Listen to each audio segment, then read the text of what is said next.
morning, everyone. Good morning, good morning. Boy, I kind of hate to break into your conversations. I hear a lot of lively interaction, and I'm sorry to have to break in and get us started. So far to no effect. There we go. Good morning, everyone. My name is Mark Young, and I serve as the president here at Denver Seminary. And although I know it's possible for folks to imagine this, I'm in the middle of my 13th year here at Denver Seminary. I started when I was 16. I want to say just how happy we are, how pleased we are that you've chosen to spend this morning with us and to think together with us about a matter that has dominated our national conversation for a long time and become even more a part of our national conversation in recent months. A matter really of life and death in the ways that we envision it. I want to tell you a bit about Denver Seminary and about the Gospel Initiative. This event is created and executed by the Gospel Initiative at Denver Seminary. The Gospel Initiative exists to help churches and ministry leaders create a credible and compelling gospel presence in their communities. Credible means that someone would say, I can believe that. I can believe that gospel. And compelling is, I want to believe it. So how do we as the people of God create both a credible and a compelling gospel witness, gospel presence in our communities? Our mission is based on the simple fact, simple yet profound truth, that the life, death, resurrection, and ascension of Jesus Christ, what Leslie Newbigin calls the Christ event, is the centerpiece of human history, the centerpiece of God's redemptive mission, and the centerpiece of Christian identity and witness. We believe that on the cross, Jesus defeated three enemies that no other earthly or heavenly power could defeat: sin, death, and evil. And we believe that's really good news, otherwise known as the gospel. As the angel announced it, good news that will bring great joy for all people. We also know that in defeating sin on the cross by paying the penalty for sin, death was defeated. And because death is defeated, evil is ultimately defeated. Death will not have the final word, and evil will not have the final word. The gospel points us to a future that we yearn for, where everything that's wrong in the world will be made right, and everything that's broken in the world will be made whole, and everything that's ugly in the world will be made beautiful. And if we had any Pentecostals here, someone would say, hallelujah. The gospel, we believe, is a mediated message. That is, people hear it and experience it through us, those who claim to know Christ. Therefore, the way people hear the gospel is directly influenced by the way they hear us engage the tough and divisive issues of our day. So the Gospel Initiative exists to help us think carefully about how to engage the difficult and divisive matters that polarize our society in ways that enhance our gospel witness. We're not here just to stake out positions of right or wrong or to argue for different positions of right and wrong. We want to know, how can we engage in ways that create this credible and compelling and compassionate presence of the gospel in people's lives? We're actually more interested in people than in issues. We can talk about issues, we can debate issues, but at the end of the day, what we're talking about and what we're debating is translated into the lives of people, many of whom, in this particular matter, are in deep crisis. How do we step into their lives? How do we live in ways that cause them to say, I believe, I want to believe the gospel you proclaim? That's what we're about. As you know, today we're going to be looking at the question of abortion. And it would be fair to say that this summer, the legal foundation upon which we have debated and engaged this issue for over 50 years changed dramatically. The changes that have occurred in various states after the Dobbs decision have taken my breath away. It is shocking and stunning to me to see how we've seen states move in opposite directions to the most extreme positions that we could imagine. We in Colorado on one end of that spectrum and folks in other states on another end of that spectrum. Polarizing state laws that seem to address the concerns and well-being of only one of the human beings involved in the decision facing many women.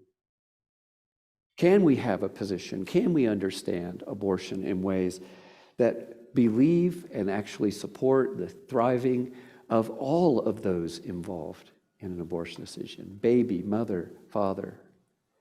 That, I think, is a question that has perplexed the church, perplexed our nation. One that I feel at times we are ill-prepared, educationally and socially, to want to engage. It's easy to end up in one-sided views. It's easy to take the extreme position and not take into consideration the concerns of others. But we must be nuanced in the way we think about abortion, convicted and nuanced. Well, today we have two speakers who will help us think carefully about the question of abortion and how it affects both our communities of faith and our presence in the communities in which we live. I can't tell you how pleased I am that both of them have agreed to join us. Dr. Andrew Walker will be the first to speak, and Dr. Julie Hanlon Rubio will be the second. We'll hear from them. They will make presentations to us.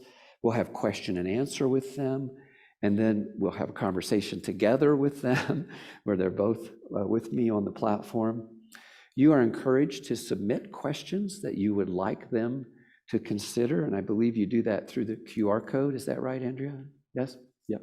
Through the QR code that's somewhere on your table. Is there one there for you? Yep. So you're welcome to do that. Well, let me begin with prayer, and then I will introduce Dr. Walker.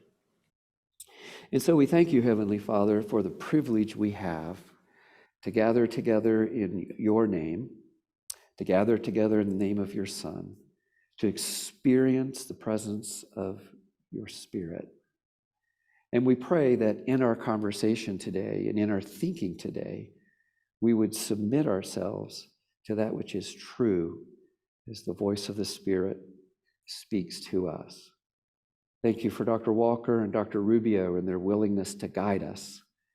We pray that we would have keen ears and open hearts to what we can learn. Thank you that we have the privilege to talk with those who are at table with us. We pray that we would be quick to listen and slow to speak.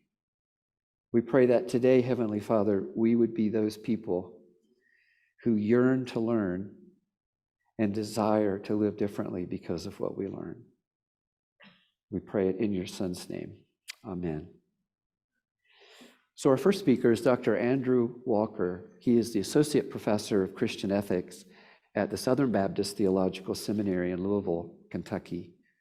He's also an Associate Dean in the School of Theology and the Executive Director of the Carl F. H. Henry Institute for Evangelical Engagement at Southern Seminary. Dr. Walker is a fellow in the Evangelical and Civics Life program at the Ethics and Public Policy Center and serves as a managing editor of World Magazine Opinions. He researches and writes about the intersection of Christian ethics, public theology, and the common good. His academic research interests include natural law theory, human dignity, family stability, church-state studies, and social conservatism. Dr. Walker writes regularly for such outlets as National Review, First Things, Newsweek, the Gospel Coalition, and Public Discourse. He is the editor of the Gospel for Life series, including a volume entitled The Gospel and Abortion. Dr. Walker, thank you for joining us. Let's welcome Dr. Walker to the podium.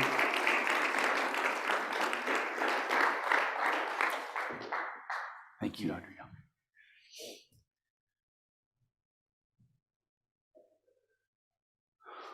Well, good morning it's really wonderful to be here for a couple of reasons. One, I love being in Colorado. I spent a semester here actually in the spring of 2006 when Focus on the Family had their Leadership Institute. And so I actually was telling Dr. Young that one spring evening in 2006, I actually came to the campus of Denver Seminary to hear Dr. Blomberg give a lecture. So I love being in Colorado. It's actually, I think, my favorite state in the United States, and so I always jump at the opportunity to be here. And I currently live in Louisville, Kentucky, which we're 2 hours ahead of here. So I was up at about 3 a.m. this morning because I'm already an early bird. Jason knows this from our email correspondence. And so I was up at 3 a.m. and basically have all my work done for the day. But it's a real joy and privilege to be here. The question and the challenge. I've been asked to address how the church can have a credible and compelling witness to the outside world concerning abortion. Such questions include, and these are questions that Jason kind of framed for us in the planning of this talk, was how can we protect and nurture human flourishing at every stage of development from the beginning to the end of life? How do we, as an expression of our commitment to the gospel, compassionately enter into the lives of those who are contemplating and or recovering from abortion? And how can we support mothers and families experiencing an unplanned pregnancy? And then lastly, how do we participate in the public discussion about abortion in a way that enhances our gospel witness? And so I have really two parts to my presentation today. The first part is going to be me kind of laying out I think some principled, foundational, moral principles to this conversation, and then some kind of granular application of what I think this entails. So to get to that practical, however, practical application, as an ethics professor, it's critical that a credible and compelling Christian witness that is compassionate and merciful be undergirded by sound moral principles related to the dignity of unborn life. So that whatever witness we intend to offer, we must make explicit what American politics too quickly omits or neglects, and that's the moral principles themselves. Too often in American public life, policies are proposed without giving due diligence to identifying the underlying principles that support policies, or how those policies could be extended or misappropriated just beyond the policy within the immediate purview. And here I'm thinking about how questions of human dignity related to the unborn also impact our understanding of such practices as euthanasia, which I'll discuss a little bit towards the end as well. Credibility, after all, requires not only external affirmation by the world, seeing our witness as credible, and I would like to put forth the conjecture that there is legitimate debate about what to extent Christian credibility can ever be fully realized in the eyes of an unbelieving world. But credibility also requires that Christians be preeminently concerned with credibility to our own message of reconciliation and Christian doctrine. And by credible, it means explicitness as to the foundations for why Christians are so invested in combating abortion and promoting a culture of life. Unless Christians are clear about what our theology and ethics are regarding abortion, we will be sheathing the very weapon that makes Christian ethics distinctly Christian, which is revelation. Christians do not approach this discussion from what I call an Archimedean perspective, a view from nowhere. And in other words, we are not Rawlsians in this discussion. We come to this from a particular comprehensive doctrine, to use the language of John Rawls. So I want to begin my framing of this topic around what should be at the core of what drives our engagement around a contentious issue such as abortion. And that's the issue of justice. Justice assumes the existence of moral goods that individuals can rightfully claim as owed to them. Among these is the most basic constitutive aspect of justice, which I think is a right to live. And this right to live, or the right to life, is based on three truths. The three truths are as follows. First, that the unborn child is a living and genetically distinct human being. In Christian theological terms, we would say that all human beings exist as persons because God has ordered their existence as the author of life, Acts 3:15 says. Secondly, that human beings have an inherent dignity residing within their existence, and not based on some classification or attribute or feature about them. And that additionally, they have moral value intrinsically residing within them. And then in Christian theological terms here, we would say that all human beings are made in God's image, possessing intrinsic value, and are therefore worthy of respect, as Genesis 1:27 instructs us. This third pillar says that justice demands that government has an obligation to protect human beings from unwarranted lethal violence. In Christian theological terms, government is established by God to uphold justice, punish evil, and praise that which is good, as we see in Romans 13 and 1 Peter chapter 2. So allow me to suggest that short of reimagining the unborn as our neighbor and as a rights-bearing person with a rational nature, a neighbor whose nature is just the same as ours, our efforts at compassion will always be met with skepticism.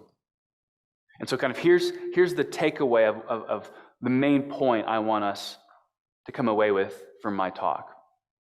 And so therefore, I want to argue that one of the most effective ways the church can have a credible and compelling witness on the issue of abortion is to understand that the church's efforts in this debate are to extend the horizon of human dignity and the law's recognition of human dignity to the unborn.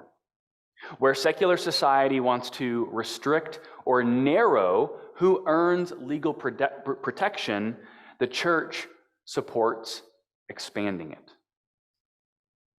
So the Church of Jesus Christ has always served the world best by calling the world's attention to the oppressed and by speaking up in defense of whatever class is deemed appropriately discardable by cultural standards. No one today, for example, thinks we should purposefully neglect the poor or do harm to the poor. But we do when it comes to the child in the womb. We overlook them, or we even our willingness to inflict violence upon them. This bears witness to this unwelcoming posture that what Pope John Paul II referred to as the culture of death. So we care about dignity and human rights because our ethics stem from our doctrine. And if there are not absolute moral prohibitions and obligations binding Christians to act, it follows that there must not be absolute doctrinal prohibitions and obligations binding Christians to believe. But of course there is, which means orthodoxy, or our doctrine, and orthopraxy, our ethics, are mutually reinforcing. Ethics and doctrine are mutually reinforcing.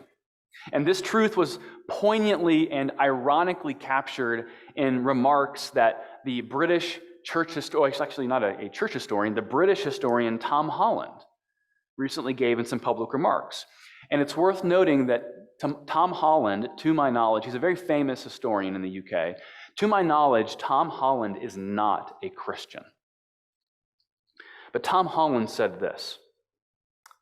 He says, because the West has been so hegemonic for so long, it's been a position to assume its concept of human rights is universal. They don't need to think about it. Of course, human rights exist.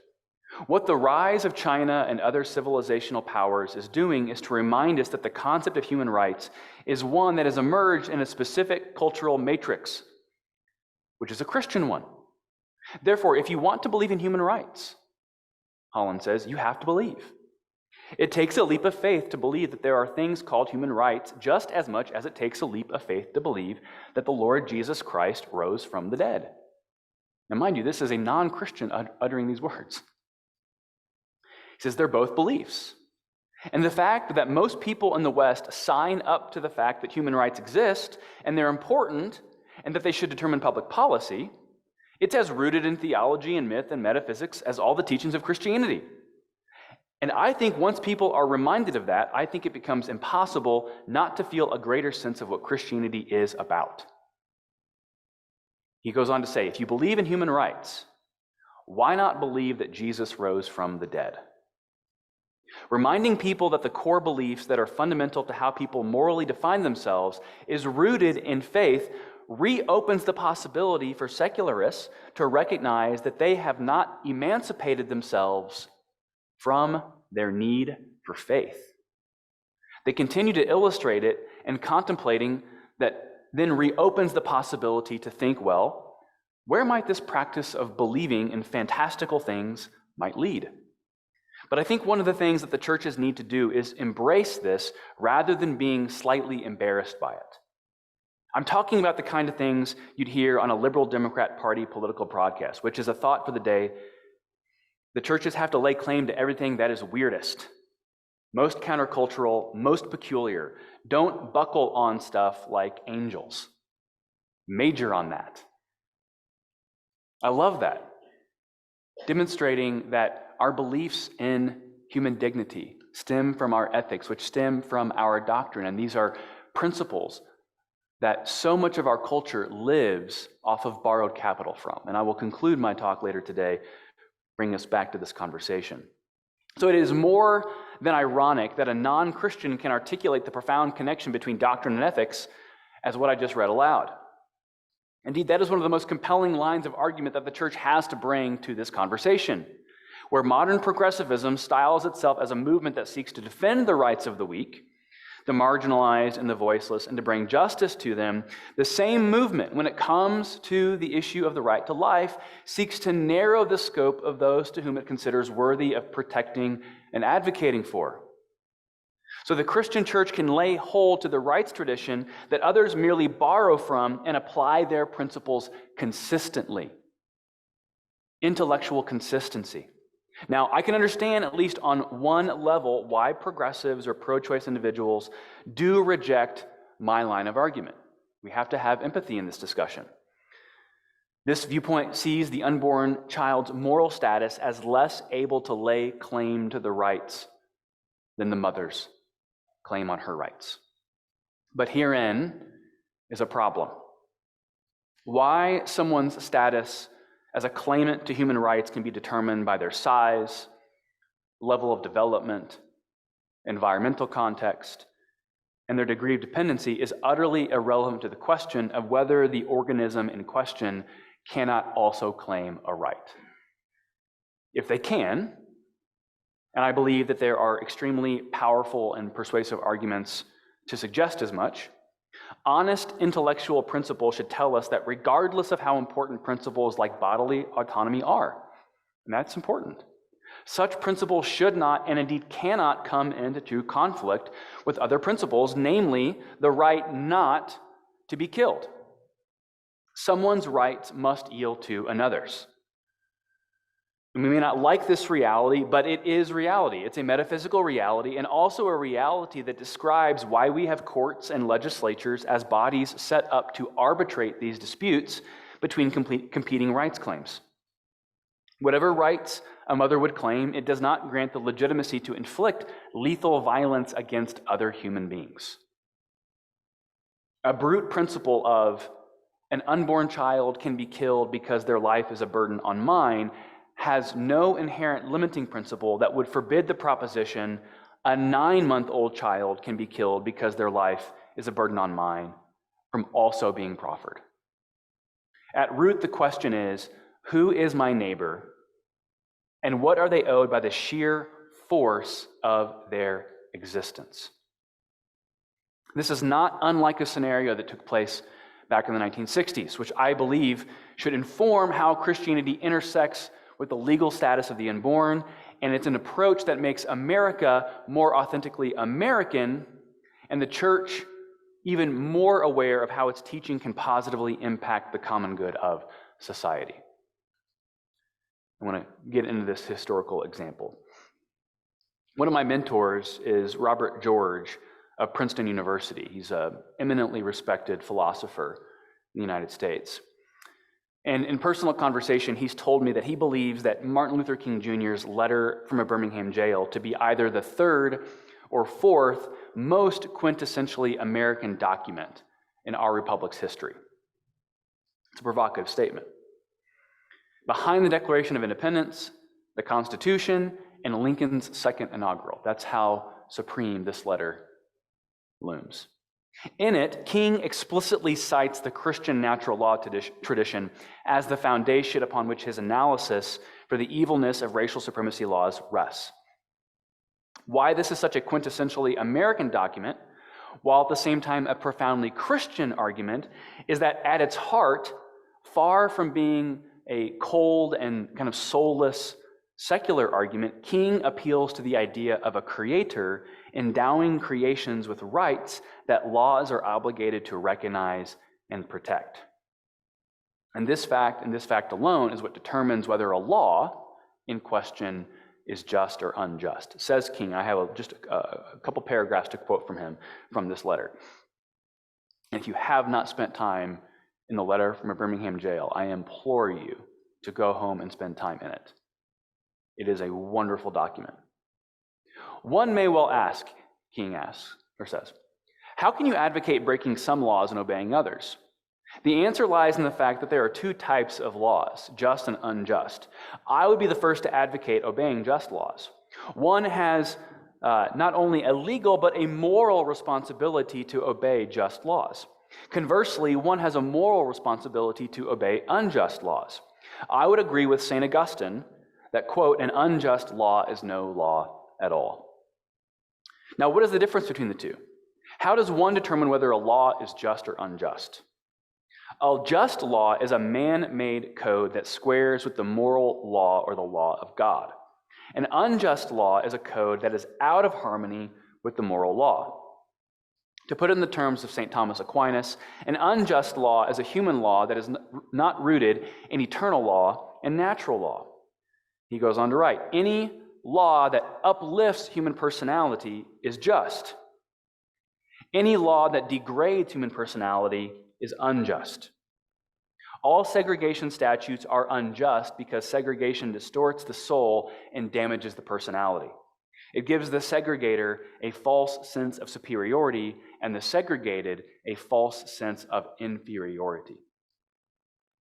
Now, in what ways might this famous letter be relevant to the pro-life witness? I have 3 points here. First is that both King and the modern pro-life movement both claim a theological foundation for their belief in human dignity. It's a theological foundation. Secondly, both champion a vision for human equality consistent with the Declaration of Independence's ideals. So there's a fundamental alignment between the theological and the political. Third is that both concern a people of lesser status appealing to a shared human nature for equal legal status. I believe, perhaps even controversially, that the pro-life movement has tremendous overlapping similarities with the civil rights movement. Both, after all, are seeking to elevate the status of persons to equals in the eyes of the law. We should understand that as the civil rights movement sought to make African Americans equal under the law, the pro-life movement is trying to make another class of Americans equal under the law, namely the unborn. And efforts are now underway to make this moral argument to legal effect.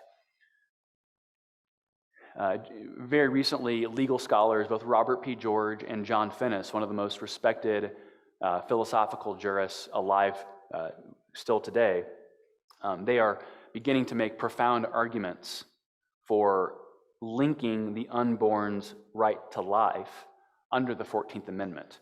If you're interested in that argument, First Things featured this in a long essay sometime, I think in early 2021, that I would recommend everyone go and read. So why was King writing such a letter? because he was explaining why he kept doing what he was doing. The act of civil disobedience was intended to prick the conscience of America. So King's letter is utterly urgent for the church in America to understand how to approach the issue of abortion today. Protecting and advocating for the unborn is not an attempt to install Christian nationalism in the halls of Congress. It's not an alien ethic or alien imposition to the American experiment, but endemic or intrinsic to the American experiment. It's an opportunity for America to be true to its creed, that when its creed declares that all men are endowed by their Creator with certain unalienable rights, among them life, liberty, and the pursuit of happiness, that this was not just an invocation of the person outside the womb, but those inside the womb who, left naturally to develop, would be born as citizens that American law would also protect. And what we know, and the grand irony and the grand contradiction, is that at the time the Declaration was written, there's a profound contradiction written into the heart of it because of the lived experience of African Americans on this nation's stage, which means that the outgrowth of the American experiment is kind of, I believe it was Lincoln, I'm not a historian, so if I get this wrong, forgive me, in order to form a more perfect union. That's what this project is about. And Christianity has something to say to this. So this must be a form of justice rooted not only in the vague expressions of the Declaration's theism, but ultimately as a form of transcendent justice too. One of my heroes is Carl F.H. Henry, and he said that the present civilizational crisis calls for recovering the transcendent basis of law and justice, as well as the truth of revelation. Now, this sounds so bizarre to us today because of phrases like the separation of church and state and phrases like you cannot legislate morality. But we should remember that King's argument, consistent as it is with Christian theology, makes today's Rawlsians and progressive secularists very, very uncomfortable. King is making religious arguments. So too will ours be when it comes to the issue of the right to life. So we, like King, cannot cloak our arguments in mere comprehensive or overlapping consensus alone. It's kind of secular public reason wants us to do. We really do insist that every human being, regardless of age, size, level of development, sentience, is the bearer of profound, inherent, and inviolable moral worth and dignity. And we should lovingly challenge our neighbors to make them explain why abortion is not the same type of degradation of human personality that King speaks of when it comes to race. There's an inconsistency there. So we must understand then that addressing American abortion culture requires pricking the conscience of American culture. But King's argument was not merely sectarian. He relied on Christian natural law for the thrust of his argument. And I see no reason that we as American Christians cannot also make the sort of arguments recognizing that our ethical convictions, while never less than matters of revelation, are also truths of reason as well. And here's one of those truths. Whether it is the unborn child killed at 11 weeks in the womb or the infant killed at 11 months, law is sanctioning the killing of the same human being just at various stages of their existence. We should be very clear on the danger this ethic poses elsewhere. Again, this is coming back to my concern that we are not really operating at the level of law and public policy with a bare admission and knowledge of what the principles are underneath our public policy. We should be very clear that bulwarks against infanticide are remarkably thin right now, which just last week, a physician in Canada, Dr. Louis Roy, lobbied before a Canadian parliamentary meeting that medical assistance in dying, which is kind of a euphemism for euthanasia, should be used or could be used on infants up to age 1 born with severe malformations. So, I mean, this is the logical conclusion of denying that fundamental underlying principle of human dignity. It's just merely carrying it to its logical conclusion. So all that prevents arguments like this from being applied at later stages of life is simply a matter of will and a fear of moving too far ahead of where general consensus is in the present. But arguments like that have plausibility speak to just how precarious human dignity is in the West. But assuming the church is clear about its ethics, what role do Christians and churches have to play? We're going to begin kind of moving into a more applied, what can we do as the church, scattered and gathered? And I'd like to offer my perspective by using an approach that Christian ethics calls subsidiarity. And this is the idea that resolutions to problems are best addressed in the context most feasible or local to resolve them. In other words, when my child has a broken arm, I don't go to the most prestigious hospital in the state 4 hours away to set the arm. No, I take my child to the nearest available hospital because they can fix the problem most efficiently and ameliorate the problem. So, taking a subsidiarity approach, a compelling witness for Christians includes the following areas to consider. First, law and public policy.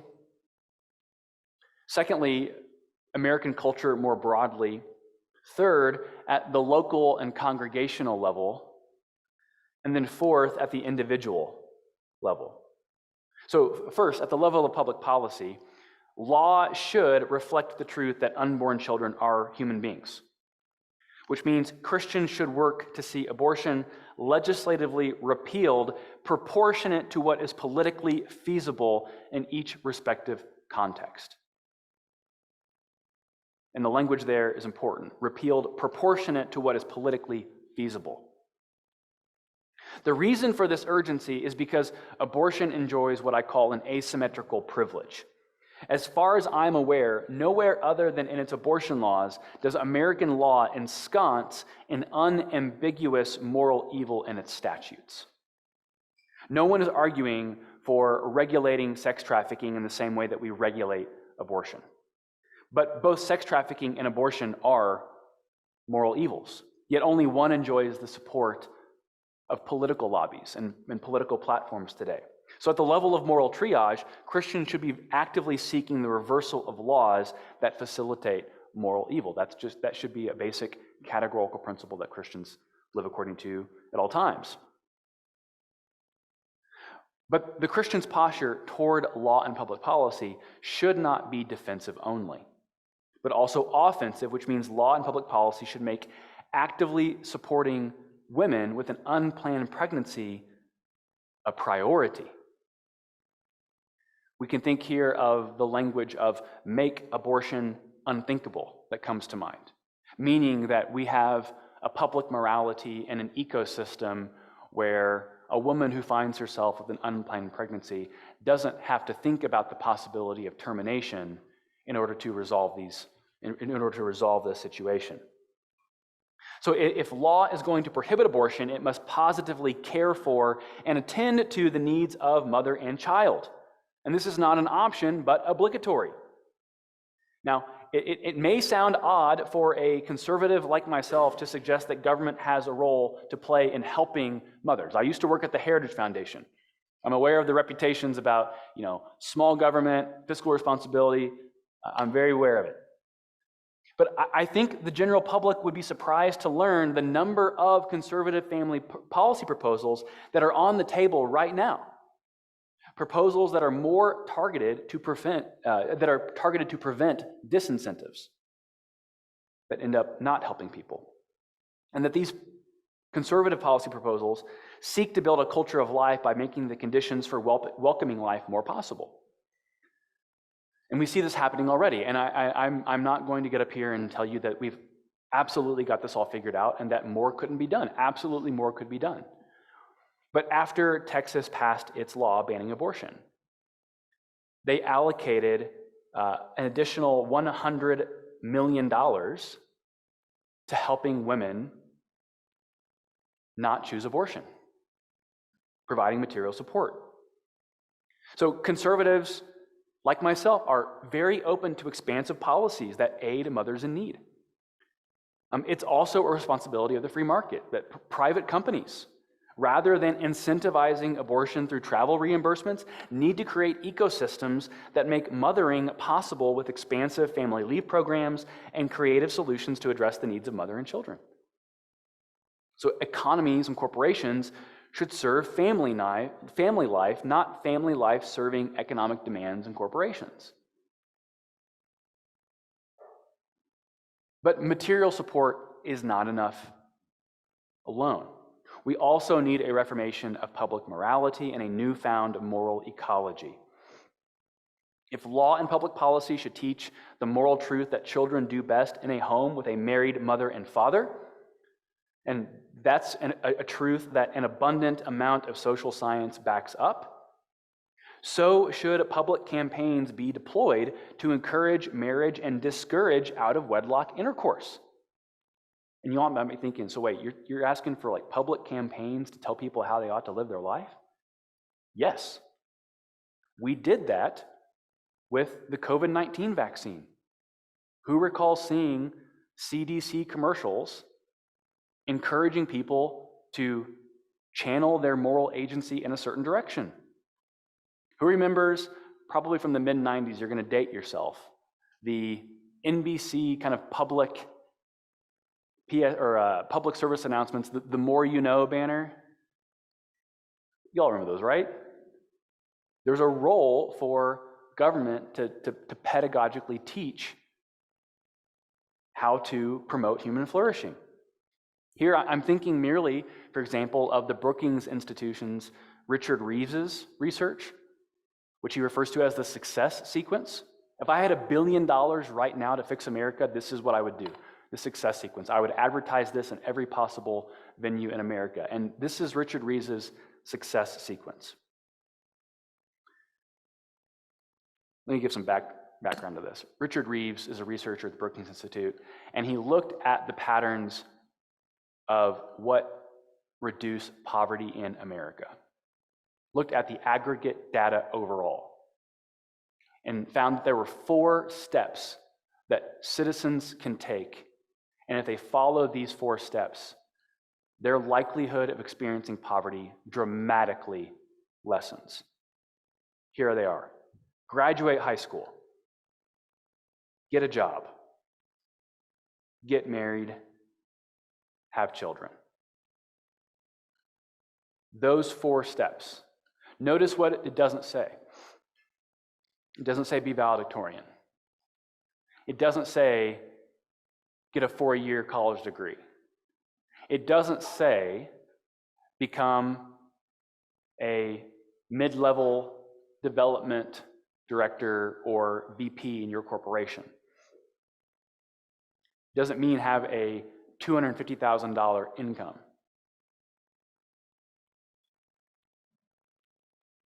Graduate high school, get a job, get married, have children. If this sounds unimaginable or even laughable that we would communicate this as at the level of public policy, let me remind you that there is nothing unconstitutional about the state preferring and advancing one moral code over another if it is done in the furtherance of the common good. We simply need the political will to do so. So marriage should be the gold standard in the expectation that law sets for childbearing, and policy should work backwards from that gold standard in addressing other needs. Second, at the level of culture and the common good, our moral imagination needs retooled. On the one hand, cultural forces should work to repeal the impact of the sexual revolution's reshaping of the mind around marriage, family, and sexuality. Now, of course, I know this is easier said than done, but creatives and policymakers have tremendous use of cultural bully pulpits.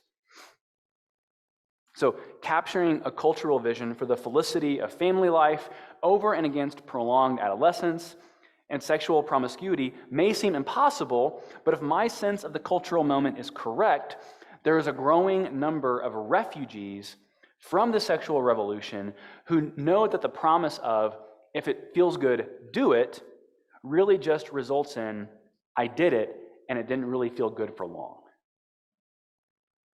And so one brings to mind here Christine Imba's new book. She's a columnist for the Washington Post. Her new book, Rethinking Sex, which I could barely believe what I was reading.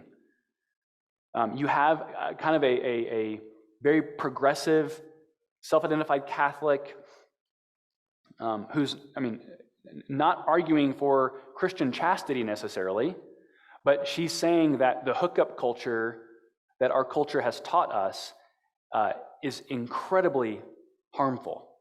And so she's saying, listen, we've got to, I'm not sure we're ready to go back, to the 1950s and conservative Christianity, but we've got to do something different than what we're doing right now.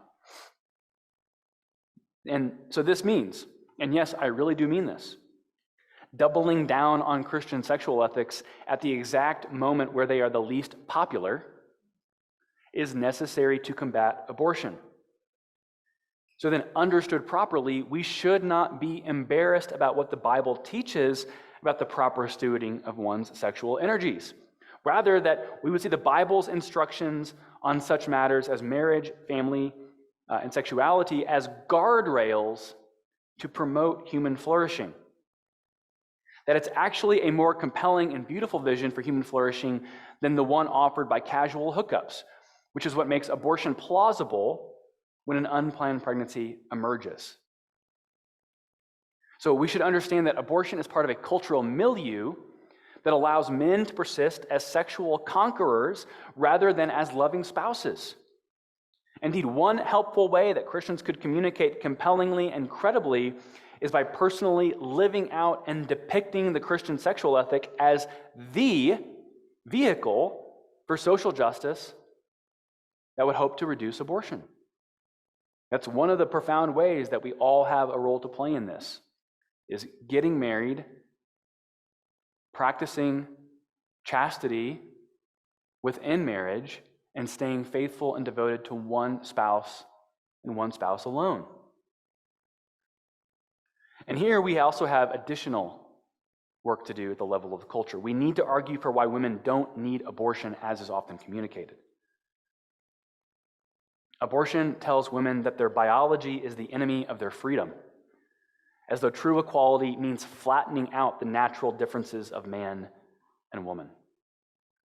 And we cannot persist in a moral ecology that turns a mother's womb into a setting for violence instead of warmth and hospitality.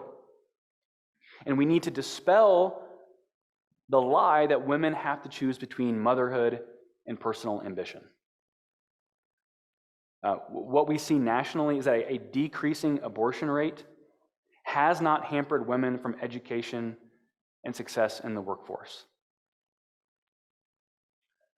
We must also anchor our concerns about abortion around our broader concern for the anthropological crisis facing the West. That racism, euthanasia, questions of homosexuality and transgenderism, and abortion all have in common,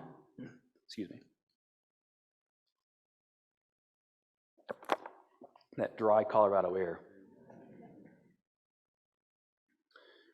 That all of these issues have in common a denial of what philosophers and theologians call quiddity, the idea of purpose and nature residing in the organization of the body for particular ends.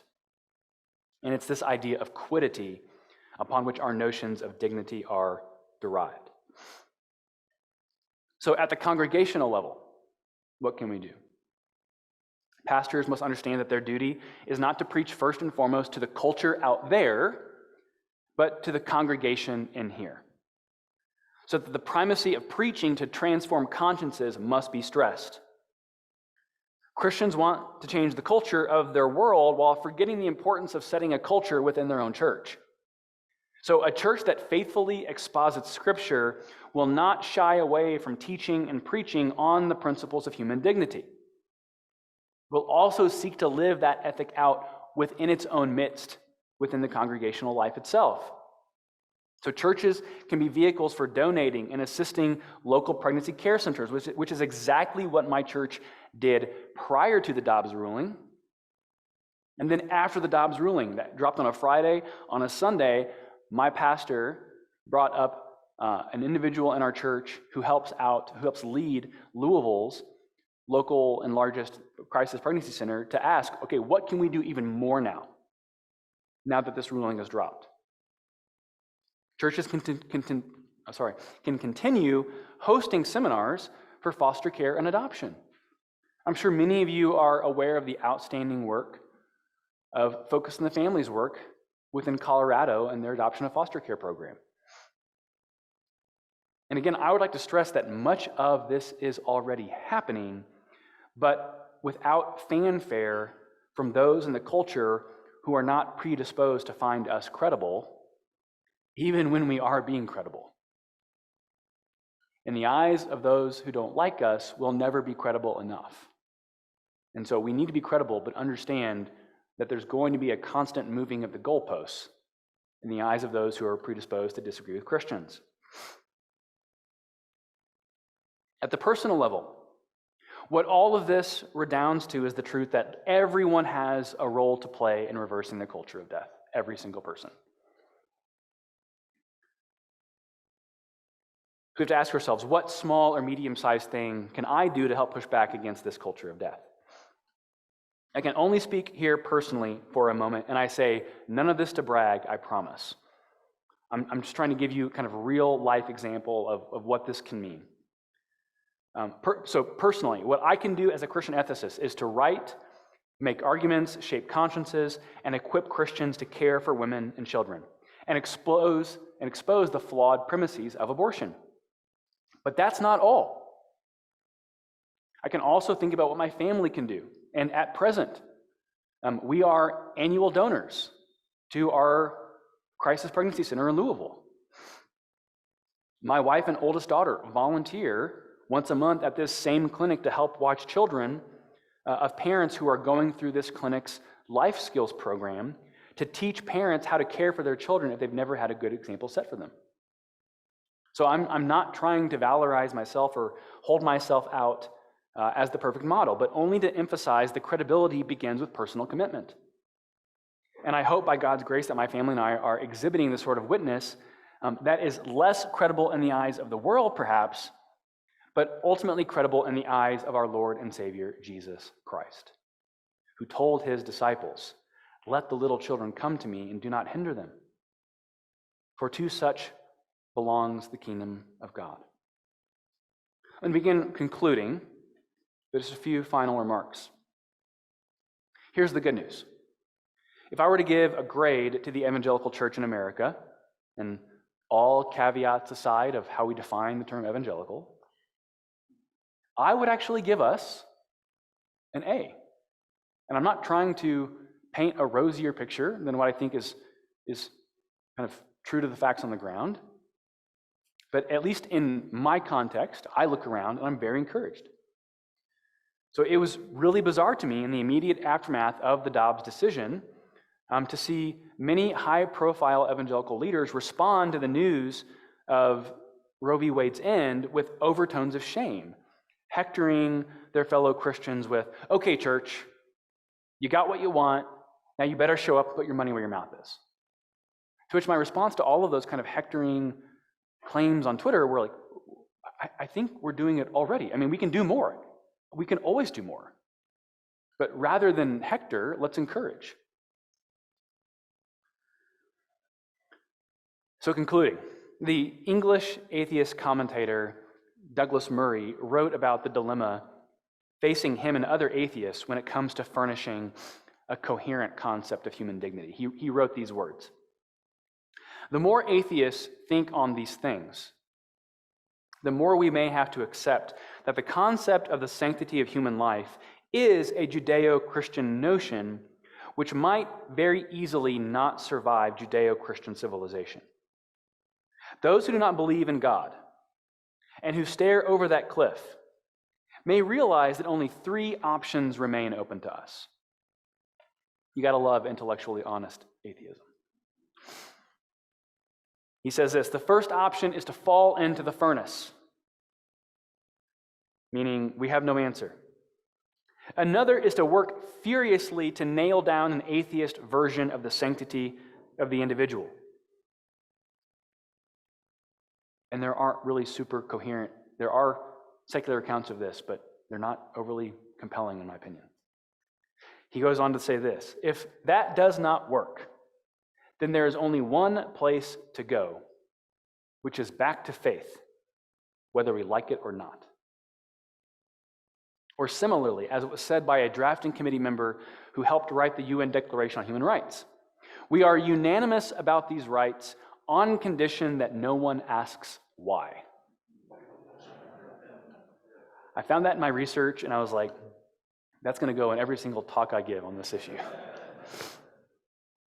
So into this void, the Christian church can speak a better word than what Douglas Murray or the United Nations can. We have an ethic that is oriented to the common good because we believe it is unspeakably good when all human beings are given the opportunity to live. We are not grasping around in the dark, figuring out what we owe mother and child. Scripture reveals the vocations of parenthood and childhood as divinely ordained realities deserving of our love, care, and our support. So we should be very clear on what Christians are saying in this debate. The life of the mother matters. The life of the child equally matters. Any discussion that pits these two against each other are posing a false binary that Christians cannot accept. So let me end with where I began. In this discussion, it is Christians who are seeking to expand the canopy of who deserves to have their dignity recognized and legally protected. In the same way that historians note that one feature that distinguished early Roman Christians was their rescuing of infants who had been left to die, so is our concern for the unborn an essential part of our witness today. Continuity is credibility. As it was then, so let it be now. That erring on the side of the defenseless is never a bad position to be in when the histories get written. Thank you.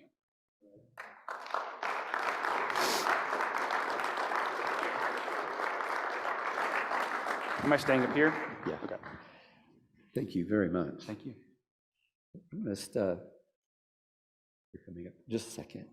I want us to take just a minute, and at our tables, I'd like for you to think through one or two ideas that have really captured your attention, share that with one another, and then a question that you would like to ask Dr. Walker that we will be considering together after lunch. So take 1 or 2 minutes to do that. We're going to reset the stage briefly, and you can catch your breath for just a minute.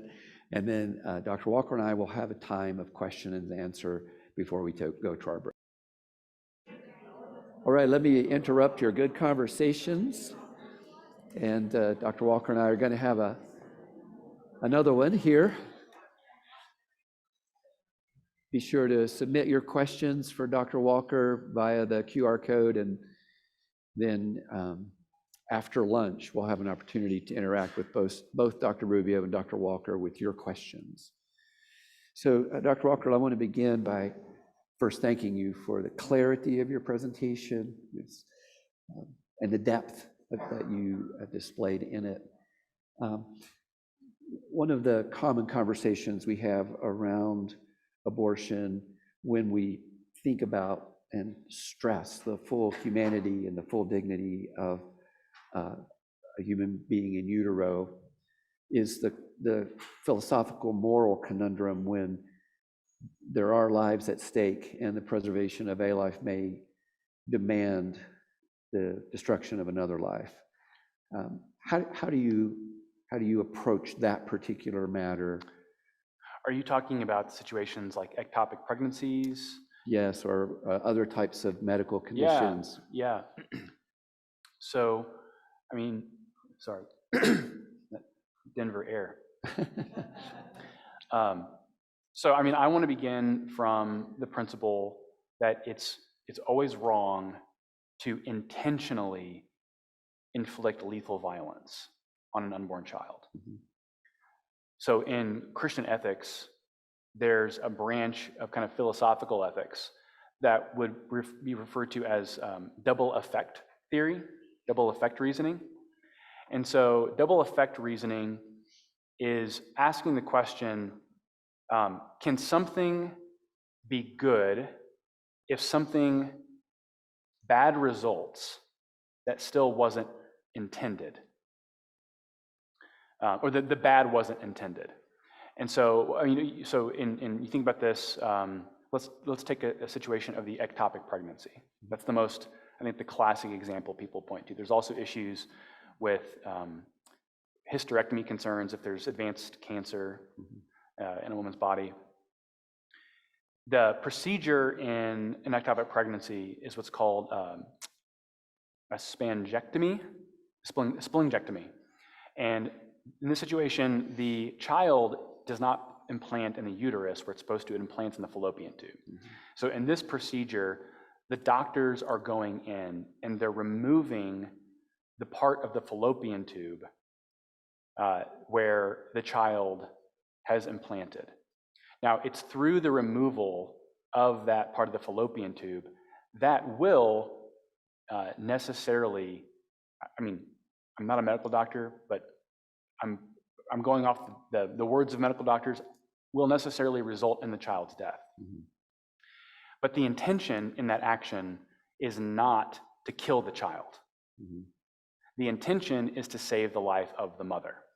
And moreover, you have to get down into a very narrow understanding of intentionality. If you're the surgeon, you're not applying a medical instrument to damage the embryo or the Sure. or the child itself. You are trying to remove a part of a body part of which the child is nested in, that by doing that, it will cause the child's death. Mhm. So that's how double effect theory would relate to that. There's another procedure for ectopic pregnancies where the removal of not just the fallopian tube, but the removal of the embryo will result in the child's death. Now, there are studies that show there have been successful implantations of children put in the uterus having been taken from the fallopian tube and the child surviving. Mhm. So I think a medical doctor in this situation can say, I'm not intending to kill this child. Mhm. The intention is to try to save the child's life. Mhm. It's a foreseen but unintended consequence that if I do this procedure, the child's life may die. So I think it's very, very, in these situations in ethics, Yeah.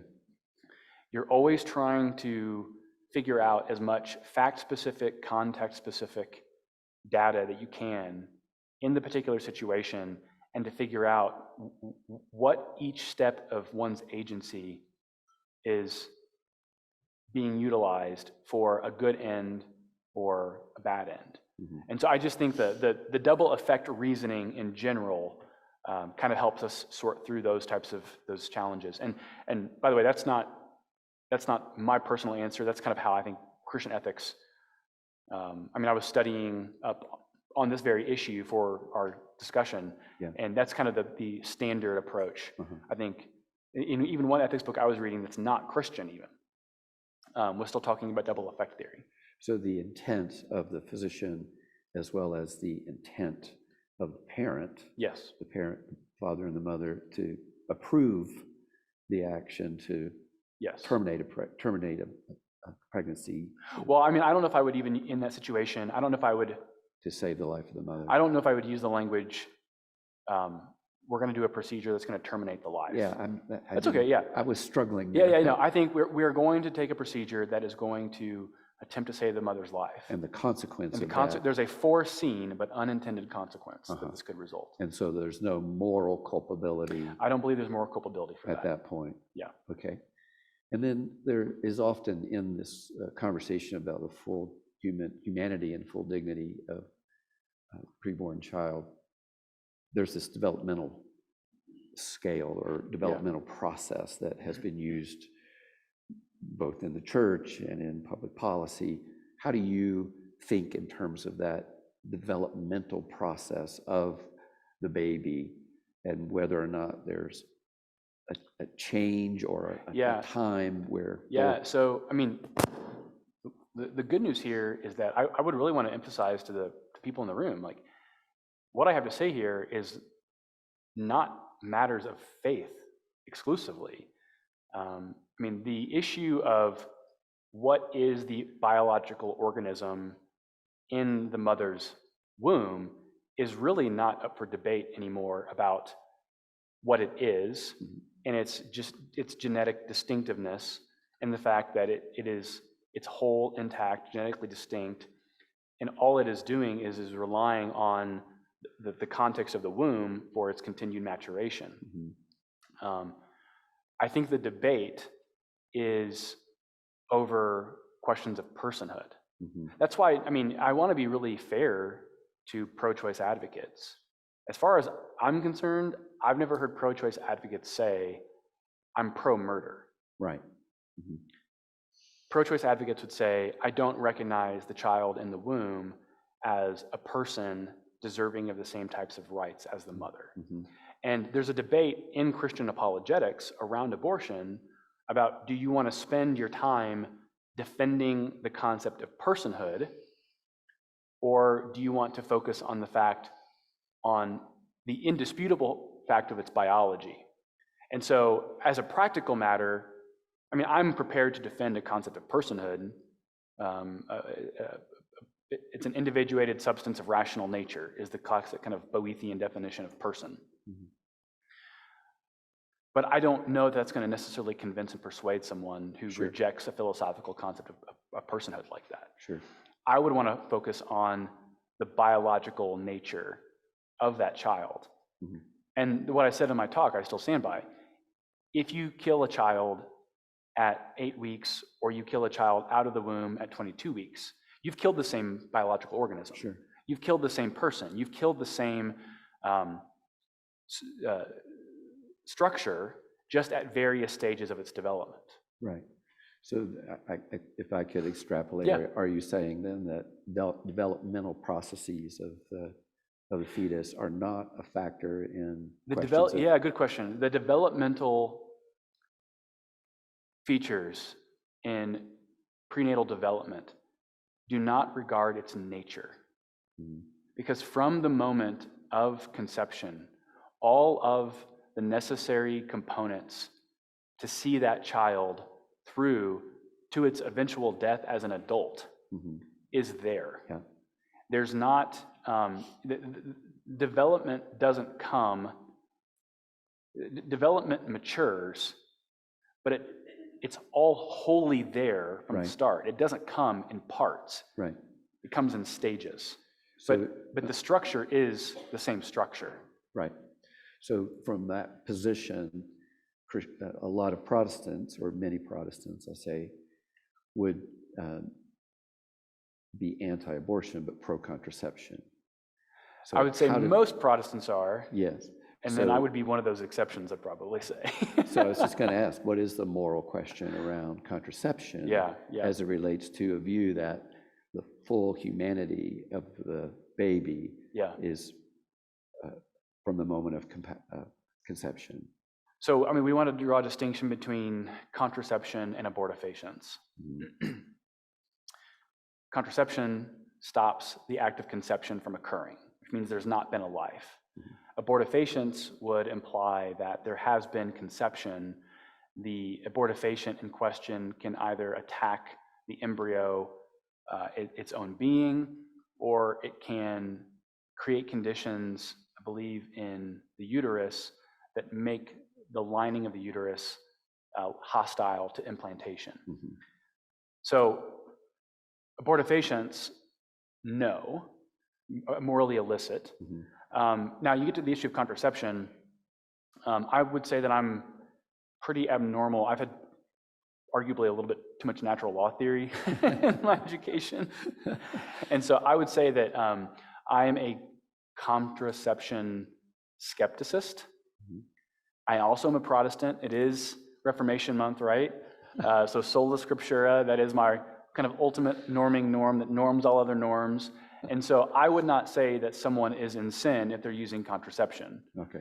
I would say to Protestants that it would be worth studying how out of continuity late 20th century Protestantism is with the history of the church around contraception. Uh-huh.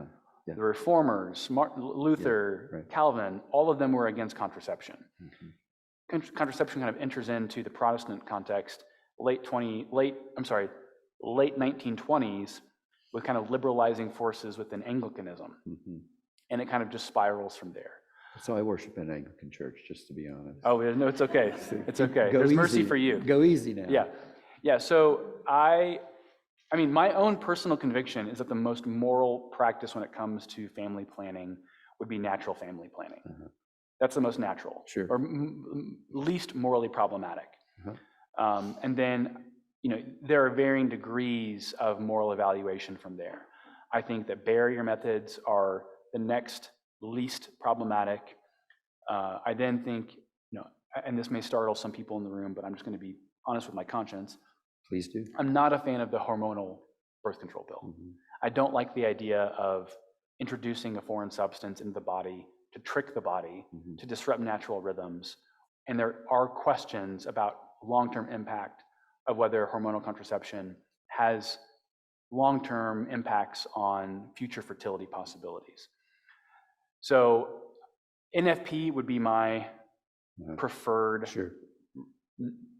the least morally problematic form. So if I'm understanding correctly, you're, if not arguing, you're postulating that if you take the view that the moment of conception is the beginning of human life in the Yes. fullness of its dignity, that only certain types of birth control would be consistent with that moral position, meaning what you just described, not the abortifacients or necessarily the Correct. other methods. Correct. Okay. Yep. Let me then ask another question that comes up when we talk about the absolute sense of the full humanity of a human person and that life being taken in an abortion clinic. Then, as a justice argument, the validation to do violence against that clinic. Oh, yeah, sure, okay. Does that make sense? Yeah, And the people yeah. perform the abortion. Yeah. How do you address that So question? absolutely not. We do not have the permission or the duty to engage in vigilante violence. Mhm.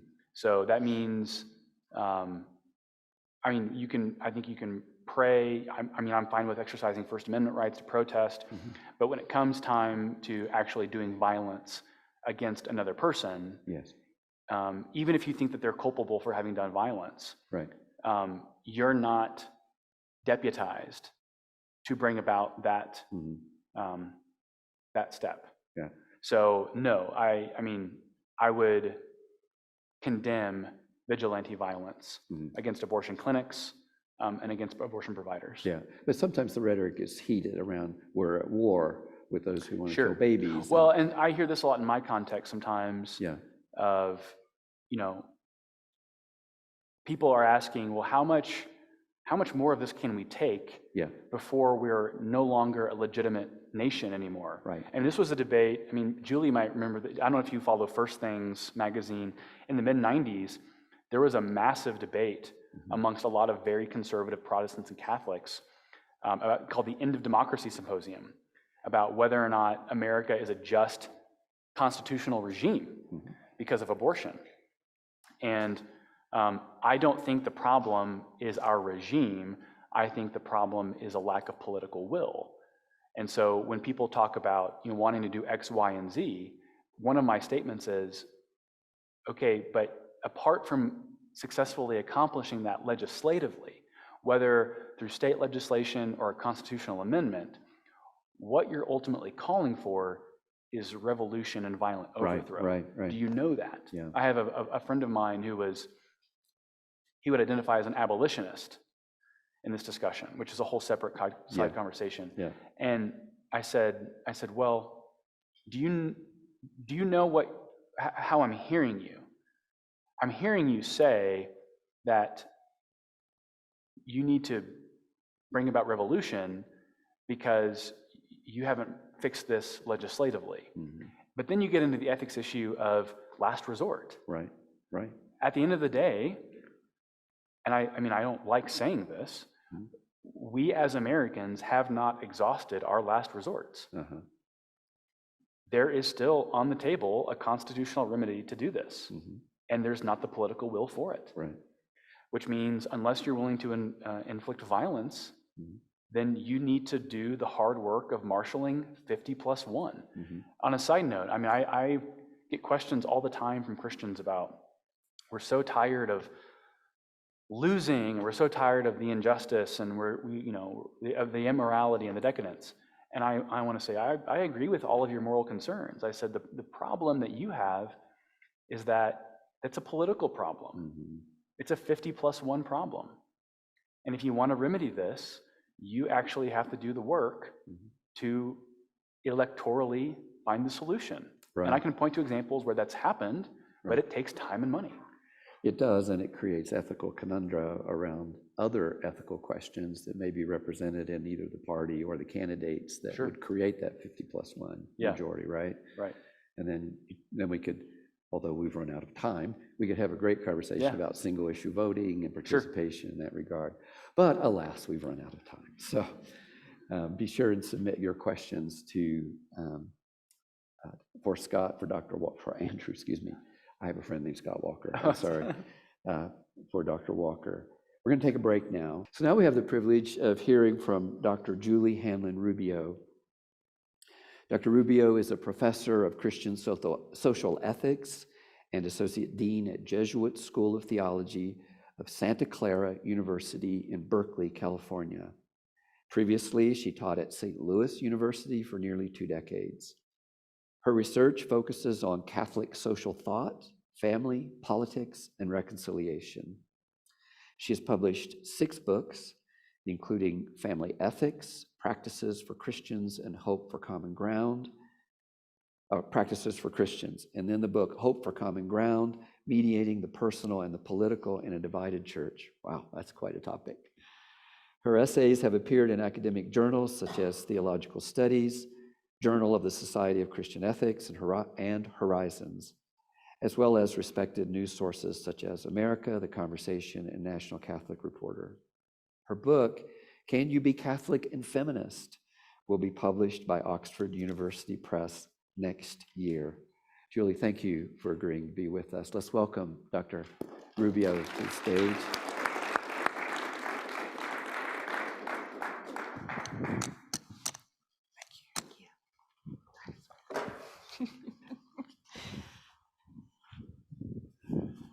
Can you hear me? Yes, it's on? All right, great. And thank you so much for having me here. I am delighted to be in an evangelical environment, which is a first for me. Thank you for having this Catholic, inviting this Catholic into your midst. I'm going to set a timer to make sure that you got your breaks and when you need them. I am often struck by how difficult it is for those of us on different sides of the abortion debate to see each other clearly, let alone to see each other as credible and compelling. Our times are marked by polarization and division, yet Pope Francis recently wrote in a document called Fratelli Tutti, we need to think of ourselves more and more as a single family dwelling in a common home. He talked about the walls we erect to keep others out, to keep ourselves safe from unwanted questions and challenges, to signal our identity. He named the temptation to build a culture of walls, to raise walls in the heart, walls on the land, in order to prevent the encounter with other cultures, with other people. And those, he said, those who raise walls will end up as slaves within the very walls they have built. They are left without horizons, for they lack this interchange with others. I appreciate that this event and the gospel initiative of which it's a part seems designed to move us beyond walls to encounter. If we take down the walls, we can begin to see each other well. The late 20th century Jesuit theologian John Courtney Murray wrote that barbarians were only able to see others through the prism of their own experience. They couldn't connect with others. They couldn't even imagine understanding others or being understood by them. Couldn't talk over dinner. But citizens, he said, are capable of reasoning and of seeing what binds them together, however lightly. Christians, I hope, are capable of even more because we believe so strongly in human goodness and human limits. And yet the walls that divide others divide us and restrict our ability to encounter each other. One experience of trying to get beyond walls that separate stays with me. I was a grad student in Boston, and I was involved in my university's pro-life group. Yes, Harvard has a pro-life group. And I was invited to participate in an evening of dinner and conversation with a mixed group of pro-life and pro-choice leaders. This was a project of family counselors who wanted to use their expertise in bringing families together in conversation to address social issues. And they set it up so well. First, we came in and we had dinner together without knowing our identities. I need to stop shaking my head so you can, sorry about that, I'll work on that. No worries. And then we had the opportunity to tell the story of how we came to our position. And then to talk about a weakness we saw on our own side. Yeah. And then to ask a question of the other side, not a debate question, but a genuine question of someone on the other side. And we left with a much better understanding of those who previously had been partially hidden, perhaps behind a wall, and a sense also of being better understood. There are a lot of good reasons to move from wall building to encounter. But today, I want to focus on how Christians can offer a more compelling and credible witness by encountering pro-choice perspectives and women's experiences. By moving out from behind our walls and toward others with different views and experiences, we can offer a better witness of the gospel, of gospel love. Before beginning, I want to acknowledge my limits. Though I was educated not at Notre Dame or Boston College, but at the historically Methodist University of Southern California, and studied alongside evangelical and mainline Protestants, though I talk with evangelicals about political policy and read their books and have friends, I'm still a Catholic theologian who thinks in the language of my own tradition, in the frameworks of my own tradition. So I offer that framework today and hope that, although I know some of it might be unfamiliar and maybe unattractive, at least some of it will resonate and help with this project that you've developed. I also have to admit that the little I know about pregnancy comes from the happy and relatively uncomplicated experience of carrying my 3 sons, the few times I've been lucky enough to accompany women giving birth, and the 1.5 years I spent after college working at a place called Mary House in Washington, D.C., a shelter for pregnant women and their families. I lack the experience of those working in women's health care. I don't know what it feels like to be desperately worried about a pregnancy, to lose a baby to miscarriage or abortion. Despite these limitations, I'm grateful to be among Christians who desire coherence between their faith and the way they address abortion, who are willing to see past the walls that divide us. My thesis, my argument today is this: if the radical valuing of unborn life from conception on is to be credible, it must be rooted in more C words: compassion, consistency, and complexity. And specifically the complexities of politics and healthcare. And if we as Christians truly want others to see us this way, we have to be willing to encounter those who think differently. So first, compassion. I realize that compassion for the unborn is not a point I need to really work to convince this group of. But it's important to recognize that compassion for the unborn is puzzling to many, so much so that I often hear people say of pro-life advocacy, it's not really about the fetus. Right?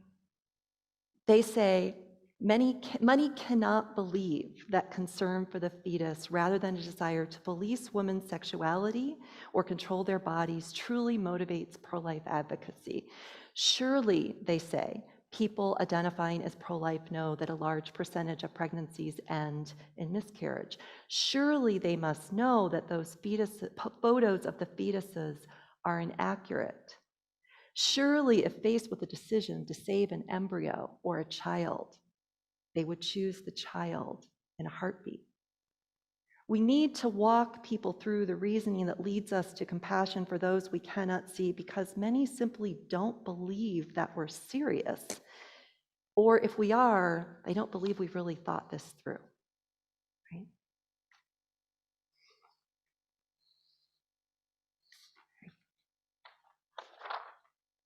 Sorry. There we go. I'd like to suggest using language from the Catholic tradition that has long been a part of the pro-life movement, which began, there's a book I'd recommend to you, historian Daniel K. Williams tells us, it began long before Roe v. Wade. So Williams is the author of Defenders of the Unborn, the pro-life movement before Roe v. Wade.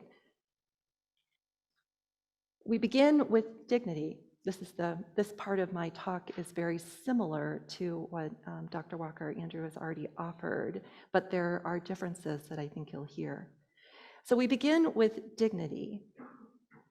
All human life has dignity, no matter how vulnerable or dependent, just because it's human. The foundational claim is rooted in Scripture, we know, and reason. All humans have a unique inherent culture, although, as Dr. Walker noted, in public conversation, often we don't know why.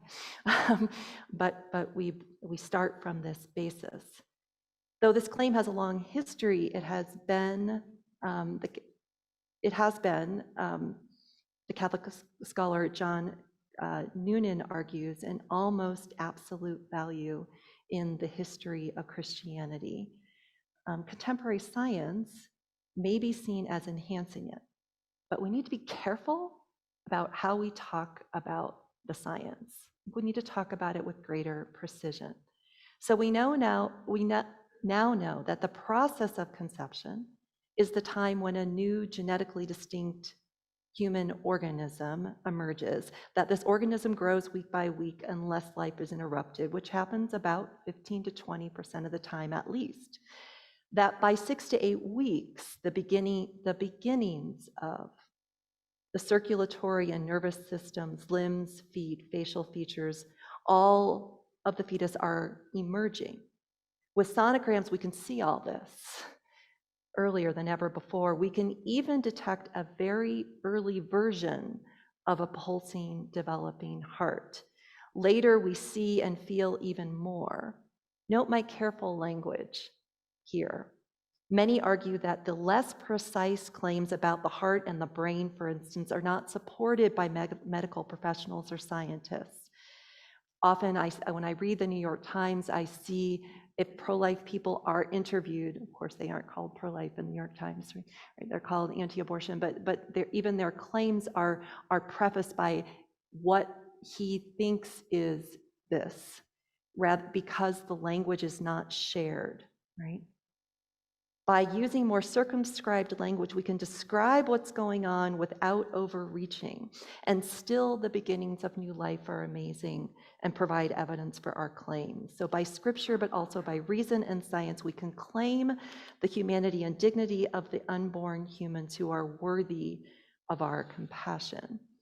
Personhood, as Dr. Walker also noted, is a more complex philosophical question that has been debated by Christians, by Jews, also by Muslims, as well as within the pro-life movement. Today, we speak of the dignity of the person from conception till natural death, and many argue including our Jewish brothers and sisters, that the embryo or fetus is a potential person rather than an actual one. Arguably, any lines drawn post-conception are potentially problematic if we think about their implications for other dependent human persons. This is why, for instance, the criteria of rationality is difficult, right? The idea of personhood, though, being determined by another, which is essentially what we do when we view differently wanted versus unwanted pregnancy. Go on the internet and read "Your Developing Baby" directed to pregnant women versus to other accounts of the fetus that are when we don't know if the fetus is wanted, right? So we're defining personhood according to wantedness. This is deeply problematic. Dignity is attributed to humans not because of what they can do or who wants them, but because of who they are. In the Catholic tradition and the secular human rights discourse, both of which, according to Williams, the historian, had influenced the pro-life movement from its beginnings, dignity is the source of rights. And the scope of these rights is broad. The right to life, food, shelter, healthcare, housing, education, speech, religious freedom, participation, and rest, for example, all belong to humans. These rights are inalienable, they aren't earned, they can't be taken away. This is why in Catholic social thought, a body of teachings from popes and bishops that goes back at least to the 1890s and continues today. This is why migrants and refugees have certain fundamental rights, no matter their citizenship status. This is why Catholics now oppose the death penalty. Even the murderer has the right to life, doesn't lose it. Rights are inalienable. Rights are primarily moral claims. They do not all need to be addressed the same way or take the same shape in law. And we'll talk about some of that complexity later. But the key point here is that rights matter and that compassion leads us to worry, even to anger, when they aren't being respected. A key principle in Catholic social thought with deep roots in the prophetic books of the Old Testament and Jesus' proclamation of the kingdom is the option for the poor and vulnerable. Protecting those lives is a priority. They make strong claims on us precisely because they lack power. The poor, persons with disabilities, the sick, the very old, the unhoused, the stranger, the unborn, the prisoner. They all deserve special attention. And because life is worth so much, killing of all kinds can only be justified in rare circumstances, primarily self-defense and just war. The direct targeting of innocent life is never justified. In our compassion, though, we care about all killing. Because, in the language of my tradition, all killing is ontically evil, meaning there's evil inherent in it, because a life is ended. But unjust killing is morally evil and evokes particular concern. But the killing that we oppose of unborn life in abortion is linked to this general worry about killing. Negatively, in the Catholic tradition, valuing the right to life means opposing direct abortion, even in very difficult situations, even in cases of rape, incest, even threat the life and health of the mother, or worries about the economic livelihood of the family. Similarly, in Catholic teaching on warfare, there are some moral absolutes, lines that cannot be crossed. No direct targeting of non-combatants, no indiscriminate bombing, no torture, even if these actions might save lives. Some question absolutes with no room for gray and argue for limited exceptions. For instance, by thinking about expanding our understandings of self-defense. And I can talk about that later if you're curious. Theologians argue about this. Others argue moral absolutes are necessary to keep us honest, to make sure we're not giving in to some kind of utilitarian calculus that deems some lives disposable but rather staying true to our obligation to love the most vulnerable. Our compassion for the unborn is not unreflective. A reasonable case can be made for it. We can better argue by encountering those who are skeptical so that they might better understand the compassion we have as credible. But compassion for the unborn can't be separated for compassion for women. When people outside the pro-life movement look in, they see people whose hearts are moved by sonograms, but not by women whose pregnancies throw their lives into crisis, women who choose abortion, or women who miscarry. And I think about these three categories: crisis, pregnancy, abortion, and miscarriage together. Right? So in this part of the talk, I'm going to start a series of encounters by helping us encounter arguments and also experiences, right, that may help us tear down those walls. So encounter. To have compassion requires us to listen to women who experience unintended pregnancies. Sometimes that experience is extraordinarily difficult. Many women who experience pregnancy as a crisis lack supportive partners or other family members. They have less education and money. They lack health care, paid family leave, job protection. To keep a baby would be extraordinarily costly to them, and often they get the message that doing so in their situation would not be responsible. As Eve Tushnet recently wrote in Commonweal magazine, reflecting on her work in a pregnancy resource center, there's no way to talk about abortion in America without talking about the suffering, shame, and guilt caused by the belief that it's wrong to have a baby when you're poor. But this is only one part of a complicated story. In my book, Hope for Common Ground, I tell the story of a 15-year-old young woman named Kayla who lives in St. Louis in an immigrant family headed by a single father. She did not have enough money to care for her unborn child. However, with the help of Christian charitable organizations, she's making it. Her courage and her family's support led her to keep the baby. The Christian community helped her to care for them. She and her family didn't consider adoption or abortion. Her dad says he's committed to family. It's hard, but they're going to make it work. At another time, Kayla may have been taken off in secret to a maternity home.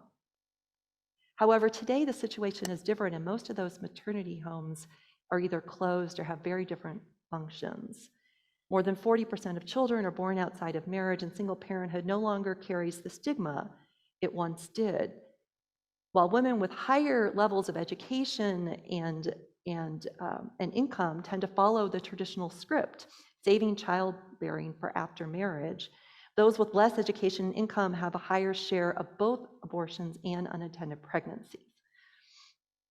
While poor women still experience shame around pregnancy, qualitative studies of young mothers show that pregnancy, even in difficult circumstances, can also be embraced as a source of hope.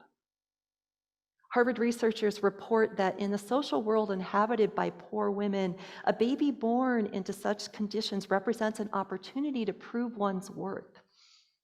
The real tragedy, these women insist, is losing your chance to have a child. While they may dream the same dreams of their more affluent sisters, that is, to marry and then have a child, poor women's circumstances push them to grab eagerly at the surest source of accomplishment within their reach, becoming a mother. This can be true even for teen mothers. I reviewed for my recent book an innovative project that gave teen moms a place to share their story. Angela, a Puerto Rican teen, faced rejection by her family and left home. Angela's dreams of her future daughter, holding her, breastfeeding her, spending time with her, they were complicated by a premature birth. But she portrays herself as resilient and ready to sacrifice. I cried, but of joy, because I knew I would have this baby. I would never leave her alone for 1 minute. She was everything that I have. She was the only thing that kept me alive. Another mom, Zamora, resists the stigmatizing narratives of a second teen pregnancy, speaking not out of shame or failure, but out of her concern with finding the resources in herself, enough love in her heart and strength in her body to love both of her children. Even in the face of considerable trauma during pregnancy, including abuse, neglect, depression, and family instability, teen moms stress their desire and capacity to sacrifice for their kids. Another recent wonderful story by Elizabeth Diaz in the New York Times on pregnancy resource centers, a really daring story that forced Times readers to reckon with the good work that pregnancy resources do. She interviews one formerly incarcerated woman who told her, "God blessed me with another chance of being a mom, and I didn't want to mess that up." Listening to stories with compassion reveals the strength and courage of women who welcome children in difficult circumstances and the need for better support that will make those choices easier. Compassion for women also means listening to stories of women who've had abortion. Abortion rates had been declining since 1980, but started to rise again in 2020, according to the Guttmacher Institute, which I know is a contested source. I think it's helpful to take their figures here. So about over 900,000 abortions in 2020. A majority of women who choose abortion are unmarried, in their 20s or 30s, right? There have been real declines in teens having abortions, already have at least one child, and a large proportion are poor or low income.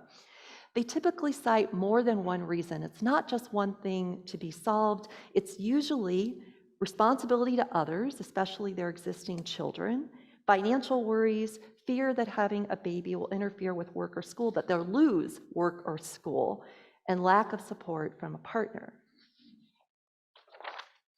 Accounts of women's experiences of abortion show a range of emotions and moral assessment. Some women perceive abortion was the only possible option given their life situation. There's a campaign you might have seen online. It's called #ShoutYourAbortion.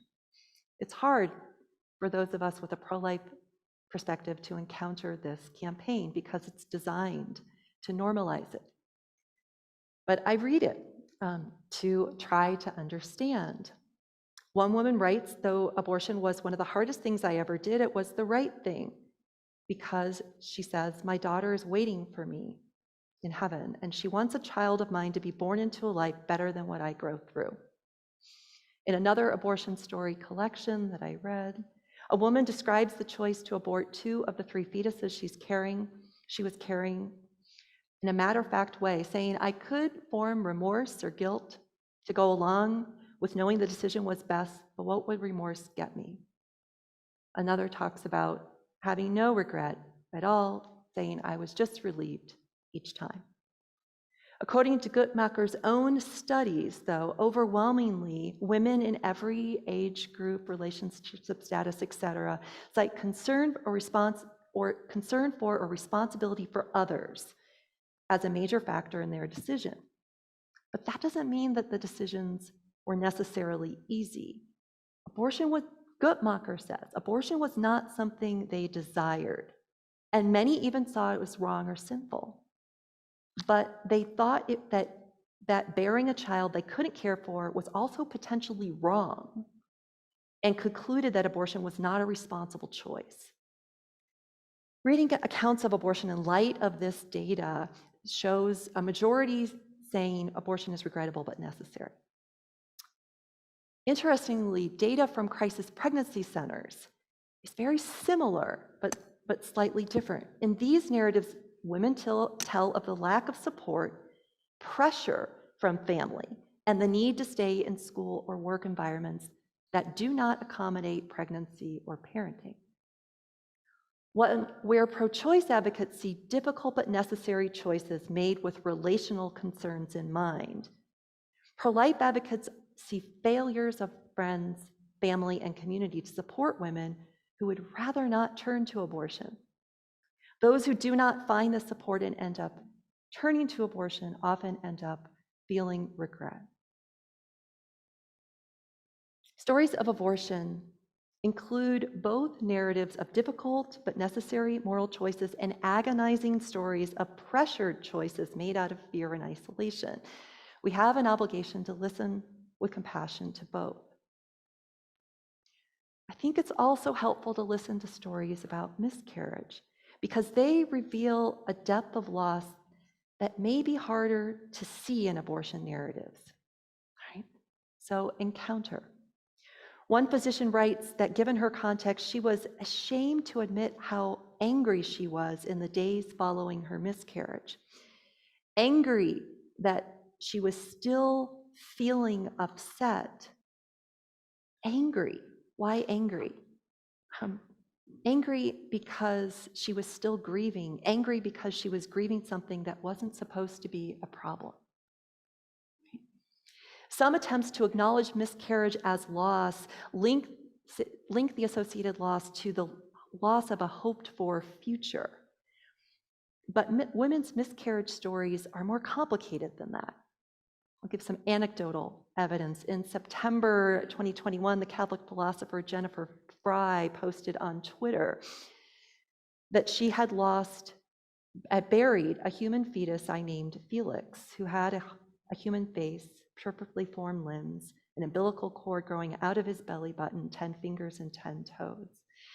And later she posted photos on Twitter of her family at the burial. Support poured in from her followers, many recalling their own experiences of loss. Similarly, when other women post these stories of loss, there are thousands of likes and people speaking to their own losses, often because Twitter's an imperfect place, but there hasn't been space for them to speak these losses, to talk about what they've been through. Theologian Susan Bigelow Reynolds from Emory perhaps best captures the shape of that loss. She says it's traumatic for most. This is a review of the psychological literature. A significant percentage of women experience miscarriage and stillborn as psychologically traumatic. Second, the trauma is linked to the loss of a child. Even those who lose babies early in pregnancy tend to have this view of their miscarriage, right? And finally, and perhaps most, this part of Susan's work I just find so compelling, the woman is not separated from the loss. In pregnancy, she carried a child. With pregnancy loss in Bigelow's memorable and heartbreaking image, her womb becomes a tomb for the child who has died, and after removal, an empty tomb. We can hear in stories of unintended pregnancy, abortion, and miscarriage a range of experiences: shame and joy, taking responsibility for others, relief and trauma. It's all there. With the commitment to encounter and compassion for women and unborn children, pro-life witness can be credible and compelling. Compassion, however, is not sufficient. Pro-life witness also has to be consistent to be credible. Encounter. Critics of the pro-life movement charge that advocates are pro-birth and not pro-life. They are mystified that those who claim so much compassion for fetuses cannot see beyond abortion to poverty and disease, to refugees who are trying to escape violence, or to war, to torture, to rape. That abortion is above all other forms of violence as in the language of my own church, preeminent priority. The inconsistency undermines credible witness. Abortion rightly holds a unique space, right, in Christian ethics, but historically, according to Williams, the historian, the pro-life movement located abortion within a broader set of ethical commitments. The earliest movement leaders were New Deal fans who saw abortion as a human rights issue. The late Cardinal Joseph Bernardin of Chicago coined the phrase consistent ethic of life and used the image of a seamless garment to connect abortion to poverty and war. St. John Paul II linked abortion to the death penalty and euthanasia. And he talked about the obligation to create a culture of life. Today, Catholic social teaching ties together opposition to abortion, poverty, the unjust treatment of immigrants, and more recently, environmental destruction and racism. And of course, we know that Christian charitable works and advocacy works span these issues. But Williams tells us that after Roe, the pro-life movement began to focus more narrowly on abortion. Perhaps it would be worthwhile to study and remember the early pro-life leaders who saw their advocacy for the unborn as of a piece with these other ethical commitments to defend life, and to consider how to make that consistent ethic of life more visible. I spoke recently at a Jesuit university about these commitments, and afterwards a young woman came up to me and she said, you're talking about all these other issues and how the Catholic Church supports these other issues. Like, I don't know what you're talking about. I've never heard this before. And every Catholic I know cares about abortion, and none of these things you're saying. Right? And so I tried to tell her there was this over 100-year long tradition of Catholic social thought, and that the bishops, the US bishops who she sees advocating about abortion, also advocate on these other things, and that there are all these things going on. And she kind of looked at me because she really couldn't believe me, because no one she knew talked like this. The consistency was not visible.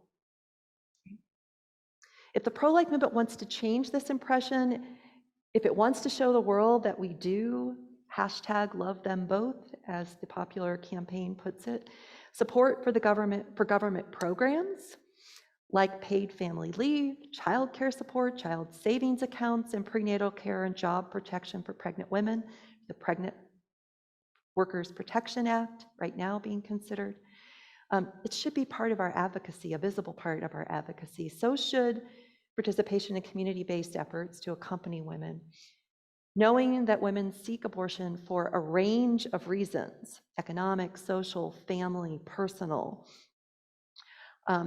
We know that means knowing that contributing to a safety net is one of the best tools we have for supporting women and unborn children.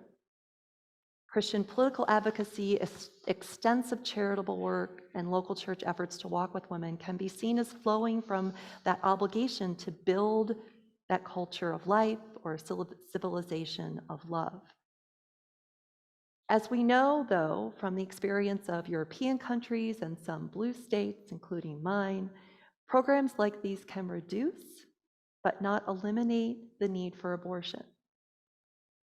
But still, few other interventions can have this much of a reduction effect and simultaneously serve as a visible, credible channel of consistency and compassion. Embracing consistency by a broader social agenda might be controversial. Under Pope Francis, for instance, in the Catholic Church, abortion has received relatively less attention. He has sought to balance things by focusing more on poverty, migration, and climate change, which, as he notes, also kill. Poverty kills, he writes. His critics charge him of backing away from Catholic teaching, but the Pope has spoken clearly on abortion, right? And he just puts it in the context of a broader ethic. The throwaway culture, right, is the phrase that he uses a lot. So pro-life identity is being stretched. He's pushing a little bit. He's rebalancing it. And he's getting some criticism, but ultimately that consistency, I think, adds to credibility. When we encounter our critics, we can better see the inconsistent shape of our pro-life witness. Our compassion cannot end at the womb. It begins there and extends to all vulnerable humans. Compassion for unborn children is only credible if it coexists with respect for the lives of women and the lives of other vulnerable persons. If Christian hearts are moved by the destruction of unborn life, but not by families separated at the border, or deaths from poverty or disease, our inconsistency undermines our witness. We've talked now about compassion and consistency. I want to close by talking about complexity. Especially after Dobbs, it's crucial for the pro-life movement to grapple with the complexity of politics and healthcare. So first, politics. Encounter. Many critics see the recent Supreme Court decision as a violation of religious freedom, especially because the court is dominated by Catholics.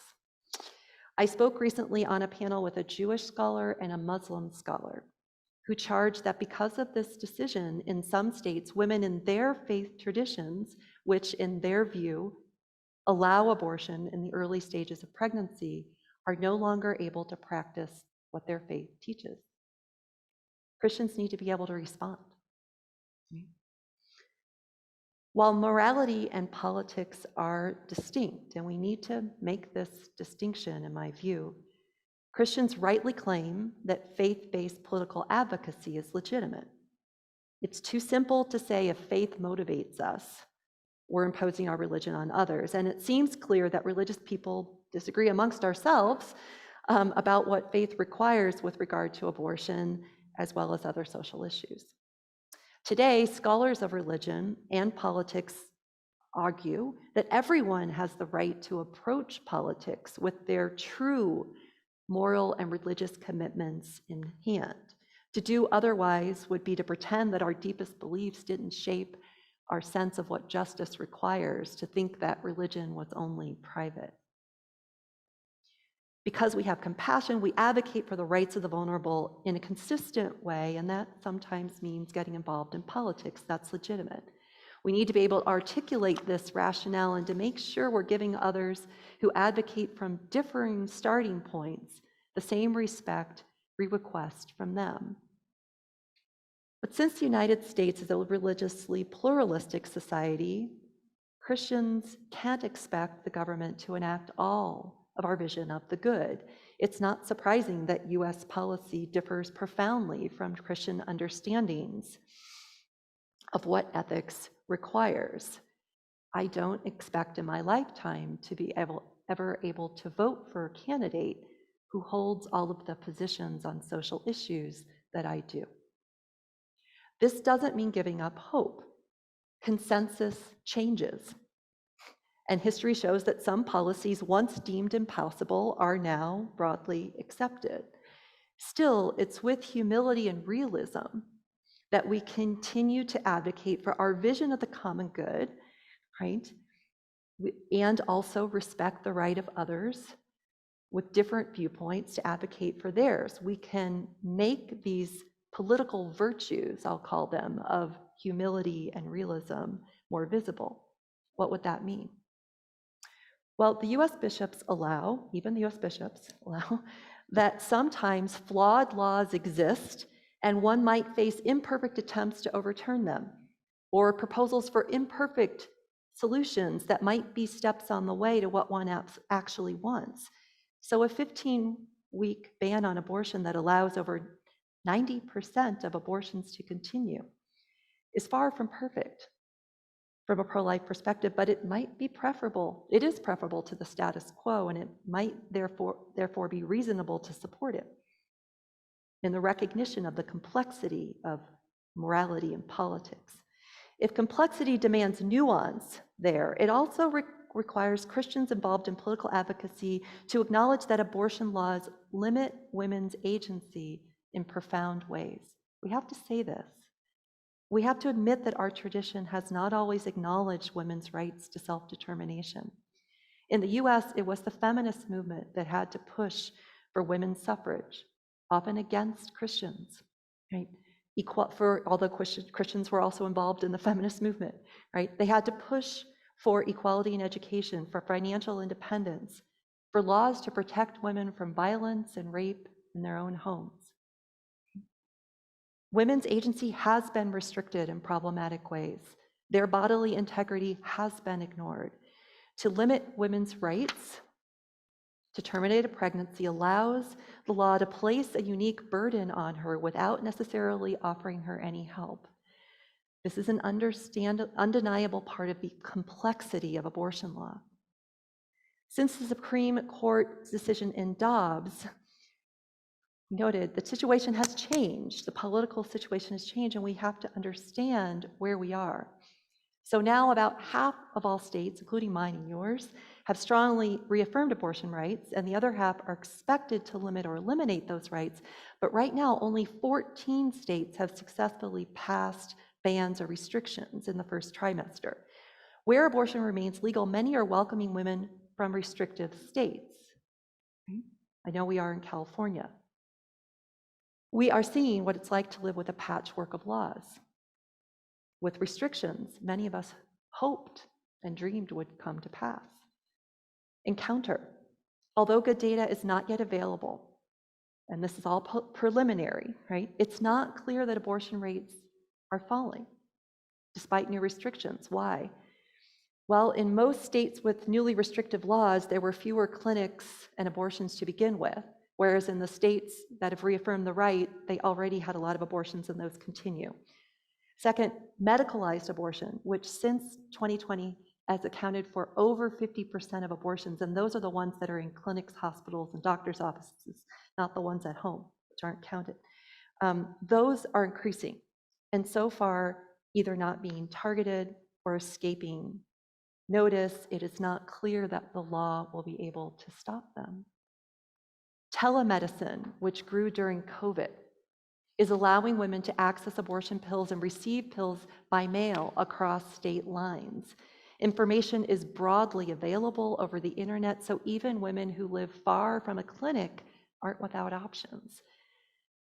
Fourth, networks of pro-choice supporters have been preparing for this moment for decades. They are organized, right? They are working hard to preserve abortion access, opening clinics on state borders, assuring women who visit states where abortion is legal that they will have access, broadening access to medicalized abortion. We are learning how complicated it is to actually reduce abortion through restrictive law. Healthcare, Encounter. In the reproductive justice circles, there has been a lot of discussion about the cost to women of the new restrictions. We have to encounter this data. One writer writes about just the early weeks of the new law in Ohio, which has exceptions for rape, incest, and life and health of the mother. But doctors still worry about being charged with a felony because the laws are vague. As a result, at least 3 minors, you probably heard about one, who were rape victims had to travel to other states to access abortion. 2 cancer patients couldn't get abortion, needed to start chemotherapy. 3 women whose pregnancies caused them to vomit constantly couldn't get access to abortion, etc.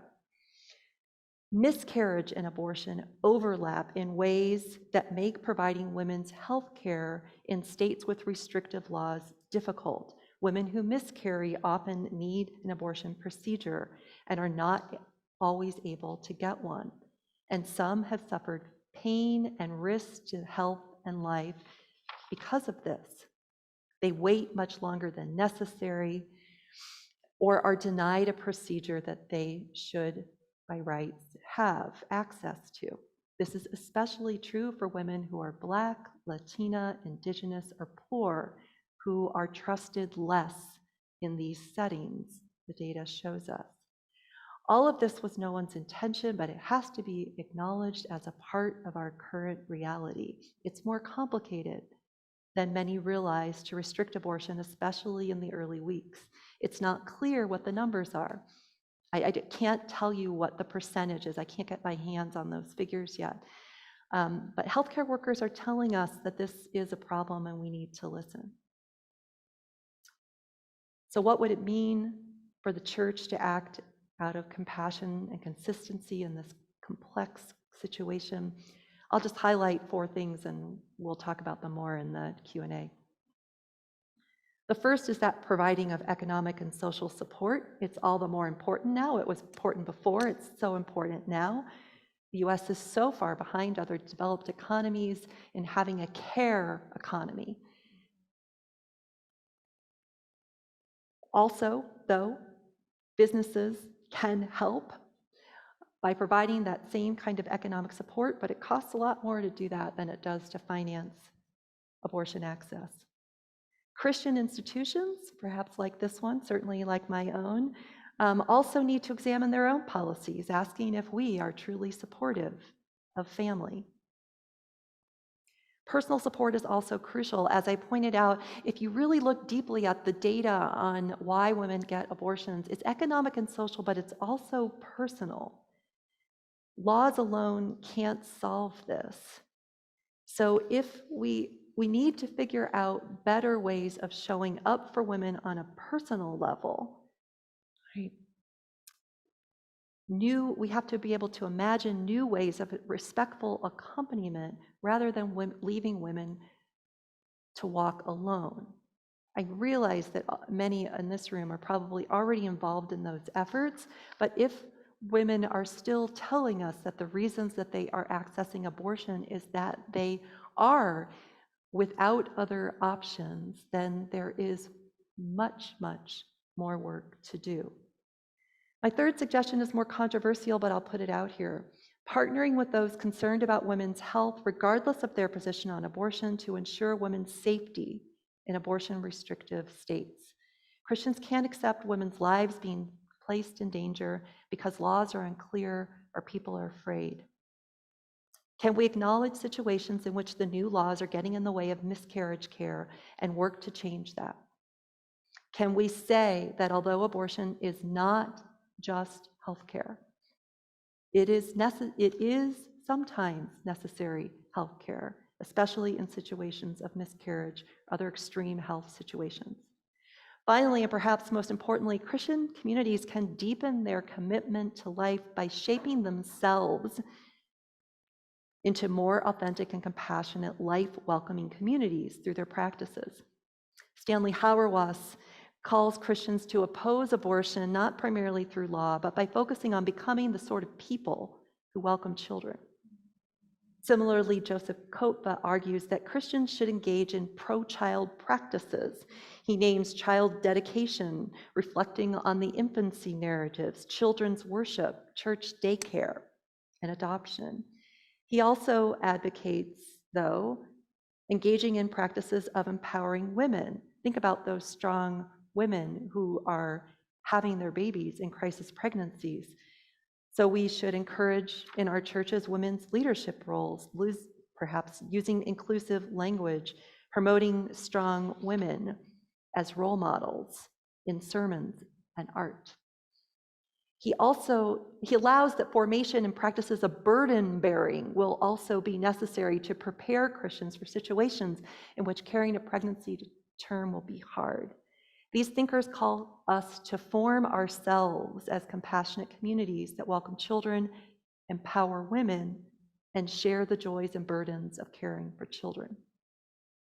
After Dobbs, Christians who care about unborn humans and the women who carry them will need to come out and risk encountering others who identify as pro-choice or pro-reproductive justice, and even more importantly, encountering women with experience of difficult pregnancy, abortion, and miscarriage.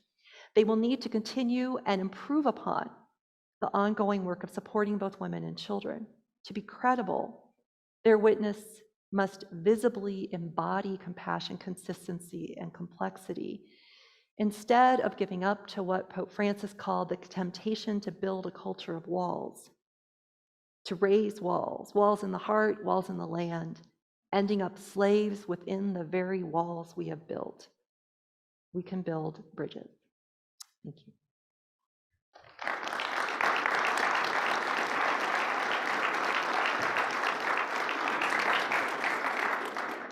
Thank you, Dr. Rubio. We're going to just take a couple of minutes, do the same thing we did after Dr. Walker's conversation. We'll reset the stage, and then Great. Dr. Rubio and I will have a conversation. Thank you all for your participation, the good conversation that I hear you have. I want to thank Dr. Rubio again for her presentation. Just a beautiful compliment to Dr. Walker's presentation with ideas that are aligned with each other's and ideas that are maybe at different angles. I can't wait till our afternoon conversation with the four of us. I want to start with the point you made about Catholic social teaching creating a consistent life ethic that flows through the span of life from conception to death. To what degree would you say, is there a moral hierarchy of different, or an ethical hierarchy of different life issues? So, for example, do you place abortion on a higher ethical plane than justice for the poor, or welcome for the immigrant, or the death penalty, which I want us to talk about in a minute? Is there in your thinking, and perhaps even broader Catholic thought, is there a hierarchy of life issues in this consistent life ethic that spans birth to death? Yeah, it's a good question. I mean, I think in Catholic social teaching, we present dignity as the center of everything. I mean, that we have to say first. So that's the heart of sexual ethics. It's the heart of social ethics. It's where we begin, and we're always concerned about threats to human dignity. I don't think in Catholic social teaching there's a sense that deaths in war and deaths in abortion are of a different level of gravity, right? Of course, we also know that in addition to the deaths of combatants, there are always even more non-combatants who die in war. So we might say of where the difference would be is in the, if we're judging a sinfulness of a particular action, then that's a whole different discussion. Right. Moral evil versus ontic evil, and then what is your culpability in the situation? That's a separate decision. But we're concerned about all of the areas in which human dignity is threatened or people are killed. Now, looking at political advocacy, we obviously have to make distinctions and decisions about what priorities are. And I would say that if we look worldwide, that varies. So for sure, in recent decades, following Roe, the US bishops have identified abortion as being a priority because of the targeting of defenseless, innocent life, right?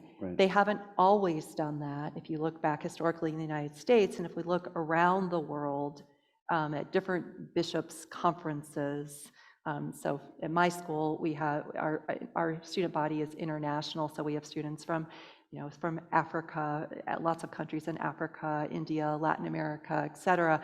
There are a variety of different approaches to those to politics in those countries, right? And I think Pope Francis has tried also to remind Catholics of the breadth of things. Yes. Right, and especially like trying to draw our attention to killing that is deeply concerning, even if it does not fall into this directly target of innocent life. So the reason the bishops have prioritized abortion is because it's what they call an intrinsic evil, something that can't be justified no matter the circumstances or intentions. Yes. Right. There are other things that Catholics think are intrinsically evil. There's a really long list, actually, including lying, including contraception, which we're not trying to make illegal. Right. So we don't always make intrinsic evils. We don't always try to make intrinsic evils illegal. Yes. Right. Yeah. Yet abortion has emerged in the U.S. as a priority. I mean, the bishops still talk about, they talk about that, and then they say, and by the way, there are these 8 principles of Catholic social teaching that obligate us to in all these different areas. Yeah. So there's a balance and a priority in Sure. the U.S. It's not always shared globally. I think I could say, I don't know that I've been in a lot of evangelical settings where, for example, unfair labor practices that lead to death would be considered as evil as abortion. So I grew up in Appalachia. I know about families where men died young because of unhealthy work conditions and demands in mines. But we wouldn't consider that business necessarily, and there are business practices to have perpetrated evil like an abortion. I think we have a gap in our thinking, or at least in the circles where I've talked about, in prioritizing abortion above other death-creating or death-inducing or death-supporting practices, whether it be labor, lack of health care, other kinds of social ills. Right, in this situation, we might say, I mean, this is the death of innocence, right? I mean, nobody deserved to die, right, in coal mines. And I think one of the things that we're grappling with in Christian ethics more broadly right now as well is thinking about complicity in a broader way. So we can see it's easy to see perhaps the complicity of our votes with regard to abortion and the death penalty, maybe most, and because there are specific laws. But what is our complicity more broadly, not just because of what we do, but what we don't do.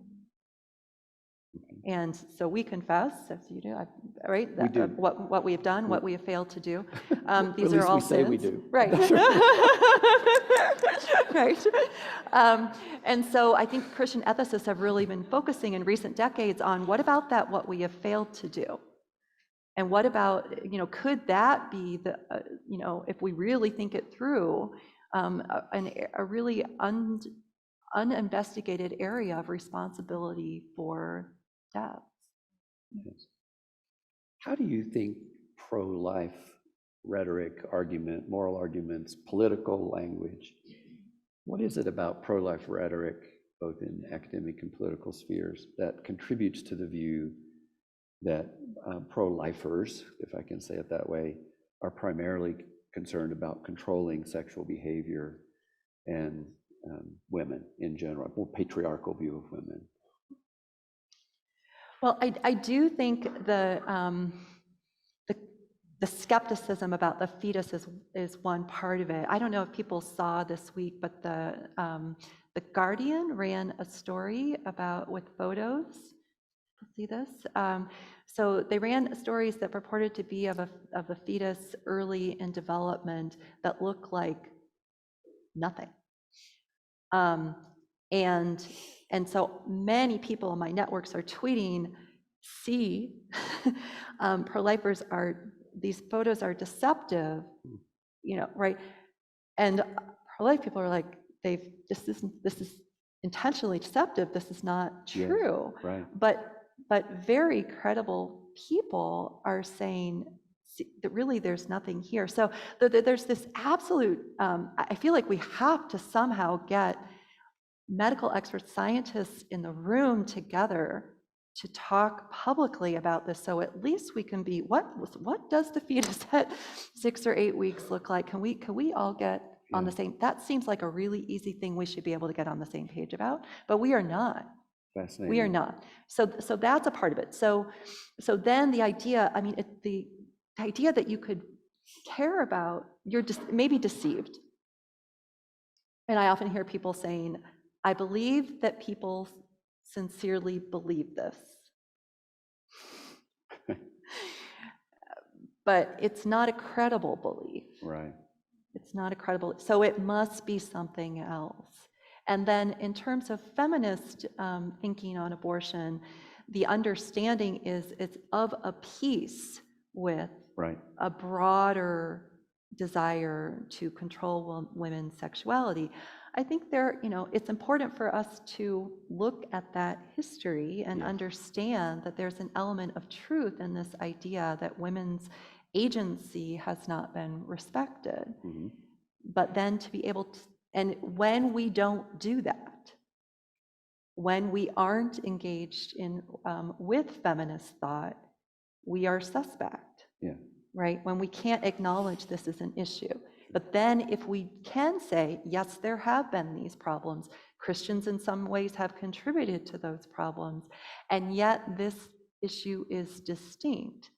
This, when I'm talking with feminists, one of the things I'd like to point out is that feminists interfered with personal decisions, sincerely held beliefs when we said, no, you may not, right? Hit your wife, right? And we wanted that enshrined in law. This is the same thing that we're doing here. So we need to engage that and somehow get the science right together. Yeah. Dr. Walker used the phrase politically feasible. Yeah. And I want to ask a question about where morality and politics intersect. I think I heard you say morality and politics are distinct. Did I get that right? Mm-hmm. Could you explain what you mean by that, just briefly? I know you probably did. I just didn't listen well, but there may be someone else who did. What do you mean by morality and politics are distinct? Yeah, I think it's important for us not to think morality is personal and politics is public. Like there's this hard line. Yeah. But that it's one thing to be rooted in faith, doctrine, scripture, natural law, etc., and then move from there to moral beliefs. And it's another thing to think about how politics can best address those problems. I actually think maybe that people are more used to thinking that way about something like poverty. So we may both have really sincere conviction and commitment to alleviating the situation of people who are poor in the US, but we may strongly disagree about whether a certain kind of savings account or certain kinds of support or universal basic income is the best way to do that. And similarly, on other issues, we can distinguish between the best political strategy and our moral beliefs.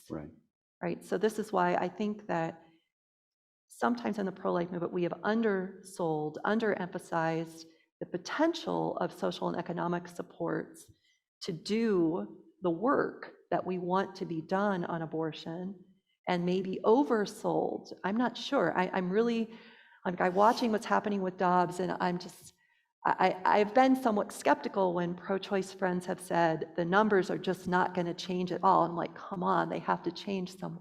But I'm not sure right now. Right.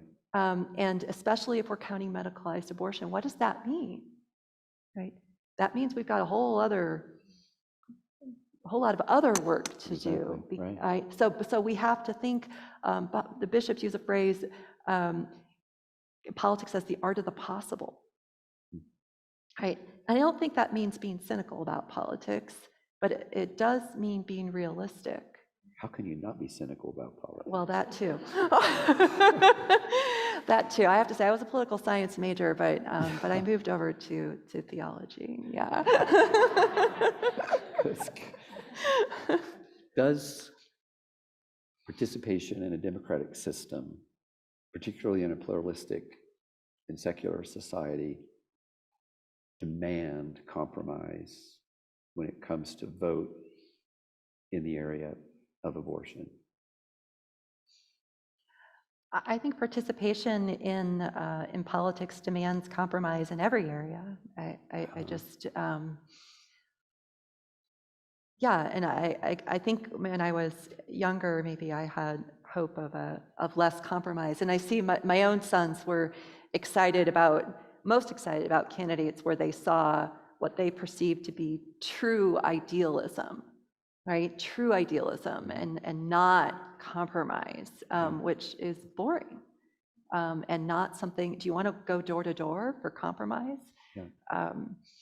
So it's attractive, but I think, especially as I've gotten older, I've thought I just don't know if that's possible, and so it feels like politics is always compromise. Yes. Always. Yeah. And so, if you're a person who is pro-life, you believe life begins at conception, and your choice is either Colorado law or a law that has limits placed on abortion? Is there a moral foundation upon which to vote for that law that allows abortion to a certain time or term? Yeah, I think so. I mean, even so we have a document from the U.S. bishops on faithful citizenship, and even in that document they talk about single issue voting, which is a similar kind of calculus. Yeah. And they allow that somebody can decide, I can't vote for either of these candidates, okay, because I want to be clear about it. So if both candidates have flawed positions, they allow that you could opt out. But it's not the default position. Yeah. And they say that, yeah, when those are your alternatives, you can vote for what's best. And that will inevitably be an act of discernment that will involve weighing, and you will have to do that. Does that involve complicity? That's, I think, the worry. I'm voting for this candidate or this even something more direct, like an initiative. I think so, but I guess maybe I think that our definition, our thoughts about where we are complicit have perhaps been too narrow. And when I think about complicity, I see it everywhere. I see it. Yes. I'm complicit as a professor in a system in which privileges people like me, who are full professors, far and away over adjunct professors. Yeah. Adjunct labor makes my privilege possible, right? I'm complicit in a church that has its limits with regard to gender justice. I'm complicit in a political party that I belong to that does not hold all the positions that I think are just. I'm complicit when I go to the grocery store. Once I was at Trader Joe's and I was in line and the woman's like, I'm going to give you flowers today. I'm like, why? And you look sad. I'm like, shopping is hard for an They have flowers for sad people at Trader Joe's. They also have flowers for people at Trader Joe's whose husbands don't bring them home. Ah. Yes. One more question for you. These are hard, and I want to commend you and thank you for helping us think about the complexity of these matters. A pro-life person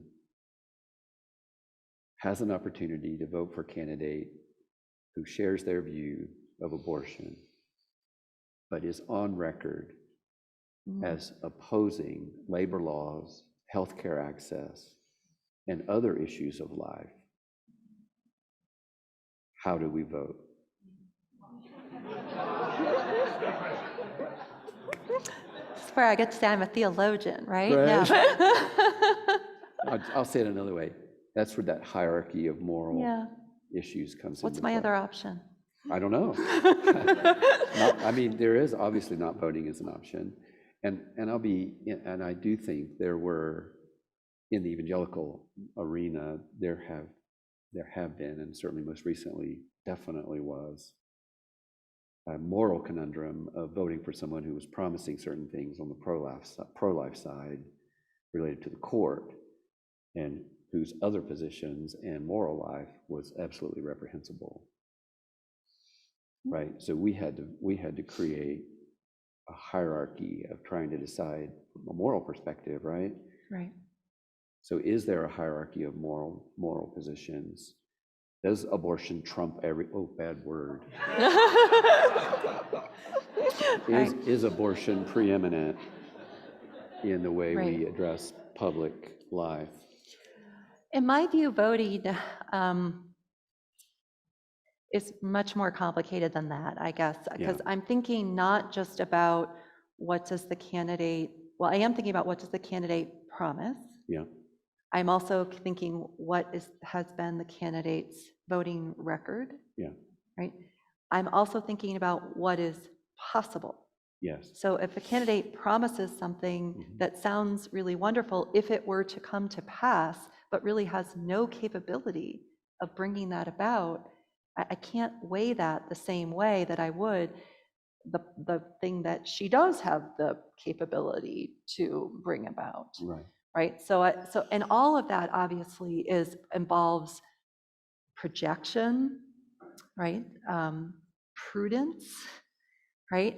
And social analysis that could be flawed, Yes, yes. right? Correct. But I think all of that complexity is going on. But I am trying to ultimately think, how much more of the common good can this candidate bring about? Yes, Right? yes. Yeah, thank you for that thoughtful answer. And I apologize for putting you on the spot. Well, I kind of apologize. But we have confession that we can go to later, right? We're going to take a break for lunch now. Thank you very much, Dr. Rubio, for this conversation. You'll stay here with me. Let me just make a couple announcements about lunch. Lunches are in boxes outside the chapel. So you have to exit the chapel here, and you find boxed lunches out there.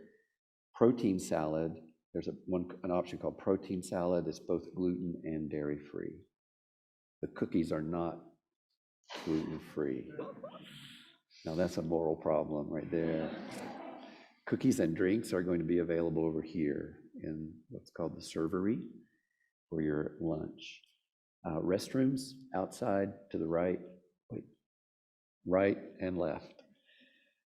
And be sure and pay attention to the discussion questions that are available on your table. And be sure as well to submit questions that you have. Dr. Walker, Dr. Rubio, and I will be on the platform after lunch answering your questions. So thank you all for participation. Enjoy your lunch. Again, let's thank Dr. Rubio and Dr. Walker for a great morning. All right, everyone, let me welcome you back into the room. We're going to have our next conversation. Good, thank you. This part of our time together is going to be primarily driven by questions that you've submitted, as well as some questions that have been percolating in my thinking. I want to begin, if I could,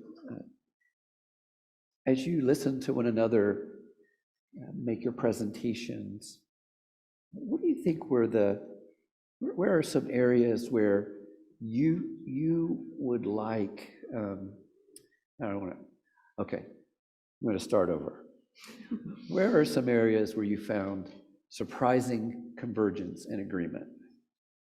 As you think about the presentations that you made, what were the important points of convergence and agreement that you saw in your presentations? And feel free, either of you, to jump right in. Okay, make sure this is on. Goodness, I mean, I don't know if there was anything I really disagreed with in your presentation. So I think in general, there was just convergence All the way through. I think one thing I did notice in Julie's presentation was this emphasis on the consistent ethic of life, the consistent principle of dignity. Yeah. To kind of undergird how we approach this issue. And for us to understand that this spills over into the political domain. Mm-hmm. Yes. Yeah.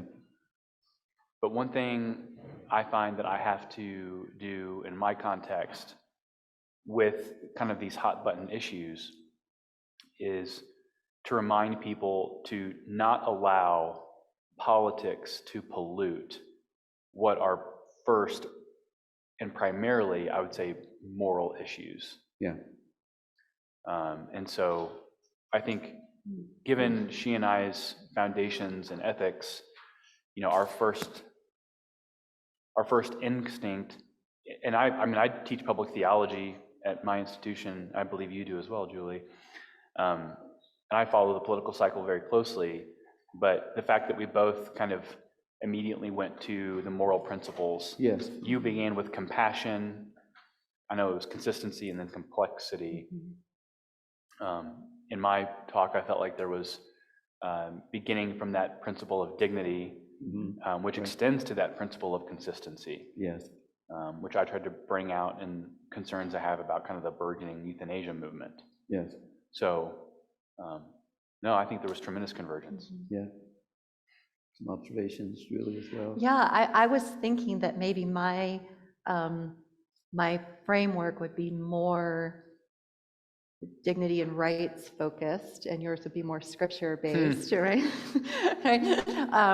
But I think, yeah, but that similar kind of desire to use reasoning was present in both of our Yeah. talks, and sometimes I find there's resistance to that framework, but I think it's really helpful, and it's also important because of course, if the public reasoning that we present seems too narrowly faith focused, then it's not credible. Yeah. Although, I agree with your sense that we need to not back away from the transcendent dimensions of of the way that we approach these things. Yeah, but so that willingness to enter into the language of reason that can resonate with others, I think, was a common thing. Also, your use of the principle of Catholic social teaching, subsidiarity, which is helpful because, again, often I find in these debates there's so much focus on the national political part of it, and it seems like maybe focusing more locally or communally is a compromise. Yeah.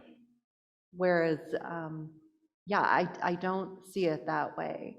I talk in my book on Common Ground on what I call the space between the personal and the political, and that space as existing, but also potentially developing place where we can enter into, and no one's opposed to helping women in crisis pregnancy, but are we doing it as well and as effectively as we might?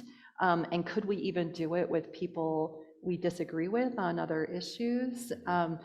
That's what I think is really interesting. And so this work does not appear to me to be, charity or something like that, but actually really important part of our social vision. So I appreciated that commonality. If I can add one thing, you began your talk saying that you have 3 children, you've never experienced miscarriage.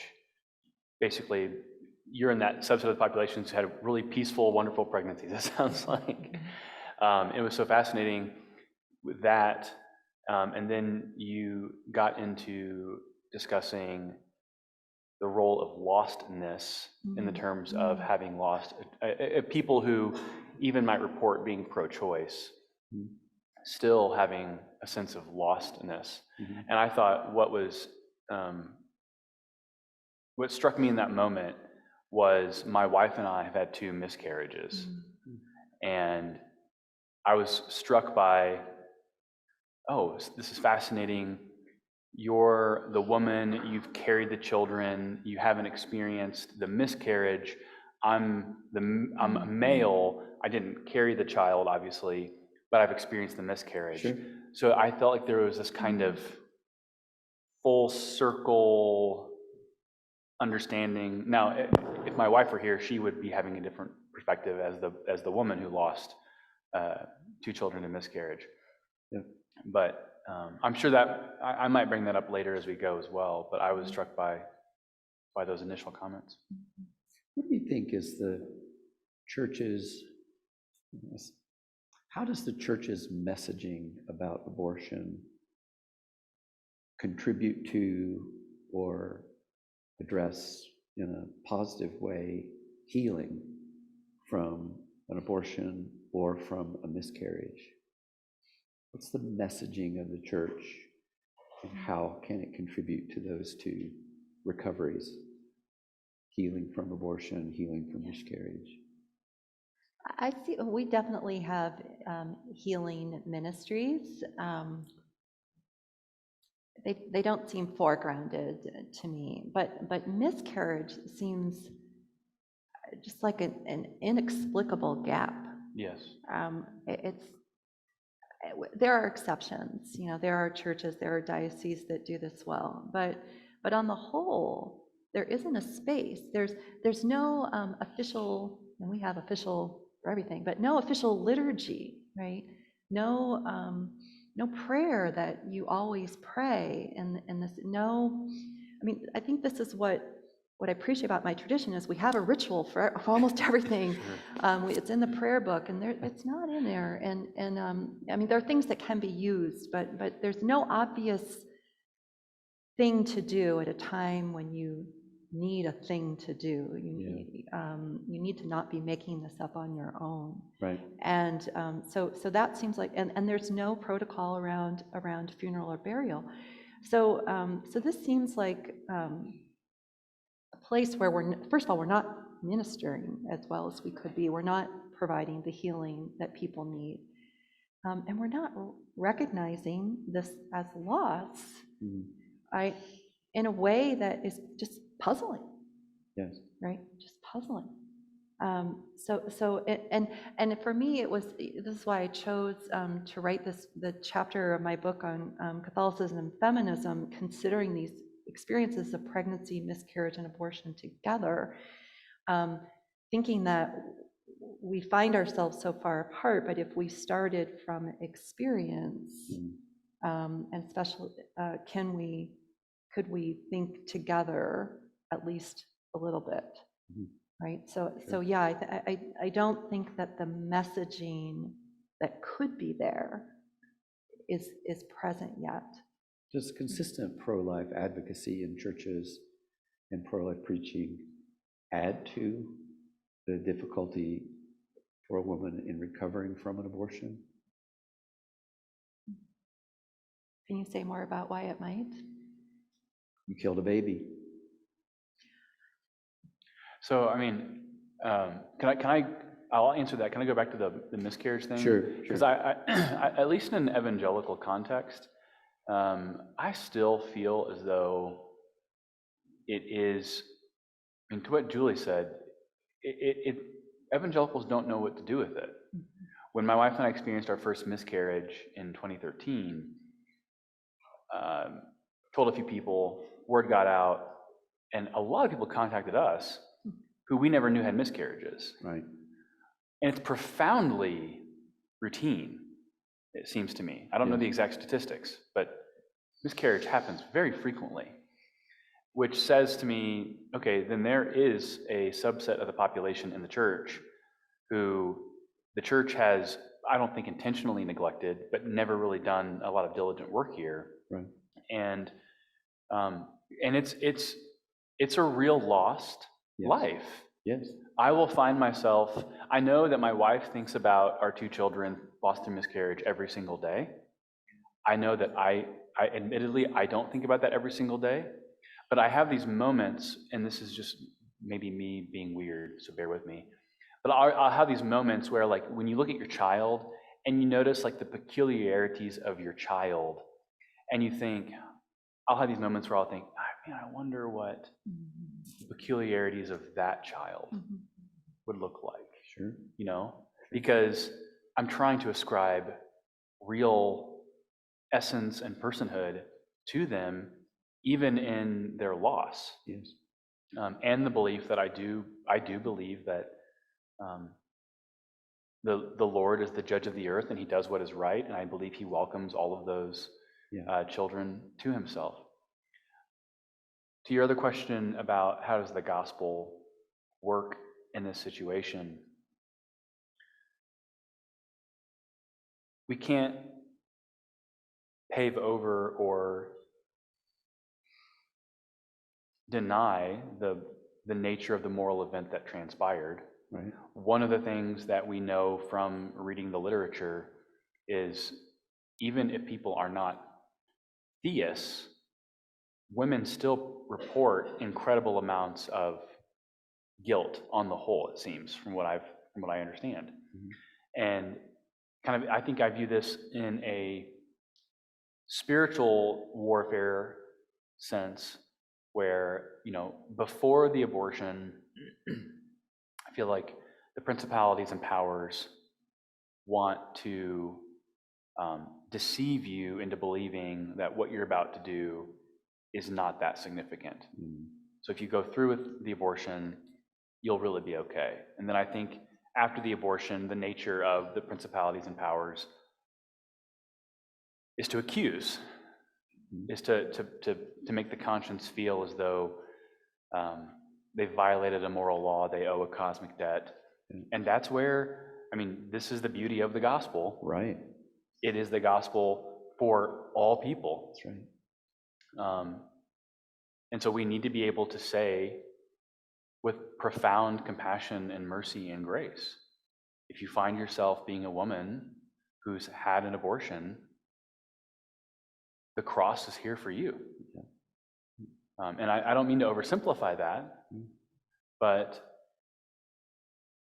the Lord in the gospel removes our guilt and our shame in the great exchange of the cross, right? Yeah. He takes our righteousness, we get his righteousness, we impute our unrighteousness to him. Yeah, excellent. Let me ask a question about healthcare workers. About Healthcare workers.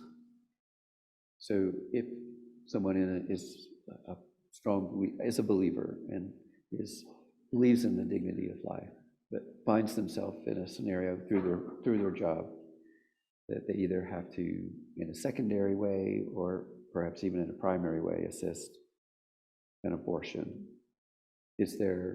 How do we relate to that conundrum morally and ethically?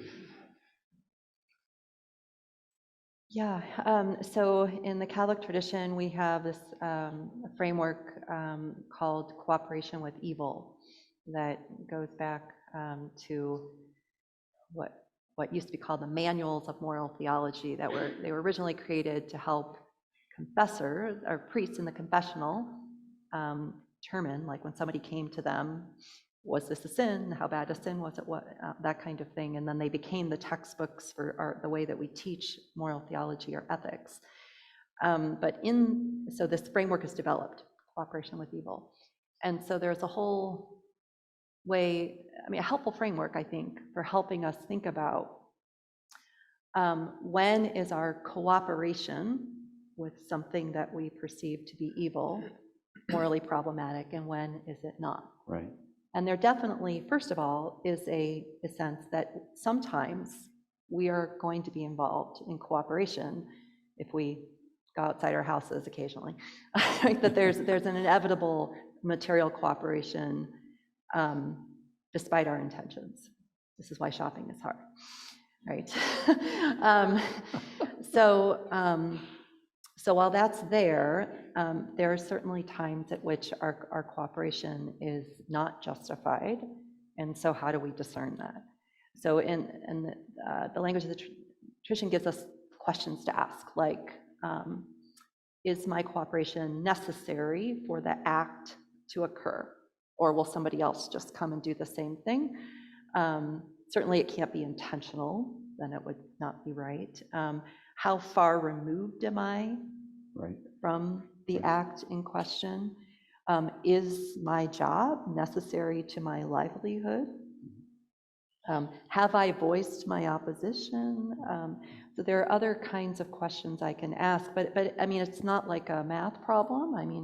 But it's more like a set of questions to help you discern. So in that kind of situation, we don't have that exact parallel in these manuals, but we do have questions about nurses assisting doctors with illicit operations, which probably were sterilizations, we think. So there's a similarity there. And I would say moralists disagreed about when that kind of cooperation might be necessary, given your other responsibilities and how necessary your cooperation was. Yeah. So I don't know if you would see that differently. Very helpful. No, I would agree with that. I think this is where you have to hope that there are really good policies in place for conscience protections. So, this is where you have public policy level questions you have to have. Right. And, I can think in various states, there have been conscience protection acts that specifically safeguard medical workers in these types of situations. And in the previous presidential administration, I had friends who were helping run the HHS department, Office of Civil Rights, and they made conscience protections a priority of that office within the Division of Civil Rights within HHS. And sadly, the new HHS Secretary, Xavier Becerra, is incredibly opposed to our worldview on these matters in profound ways. And we now see this division more or less not wanting to provide any protections at all. Any exemptions, no protections. Yeah, because this is where at the level of kind of like rulemaking, when you have a sprawling bureaucracy, what gets enforced is often at the level of who's occupying the personnel in the position. Sure. And so, this is what does your individual hospital provide? What does the network provide? What does the state provide? And then it's ultimately a federal question as well. And we would hope for kind of synchronicity between all of those. Yeah. But this is why it is incumbent upon us to be intentional about thinking through these questions of what policies are in place right now. And then I think also recognizing that if you are confronted with a conscience problem, that you do have recourse. So Alliance Defending Freedom, which is a large Christian legal organization, they have attorneys whose jobs are designed pro bono to help defend people in these types of situations. So I just think that this is an awareness issue, right, more than anything. And I would think it's a vigilance issue dramatically because, what's happening across the border in Canada around bioethics issues and conscience issues is extremely disturbing. I feel like, Canada is 10, 15 years ahead of us, it feels like, in social progress sometimes. I should say social regress. But this is why we need vigilance to pay attention to what is happening, not only at the level of law, but also at the level of professional associations and their regulations.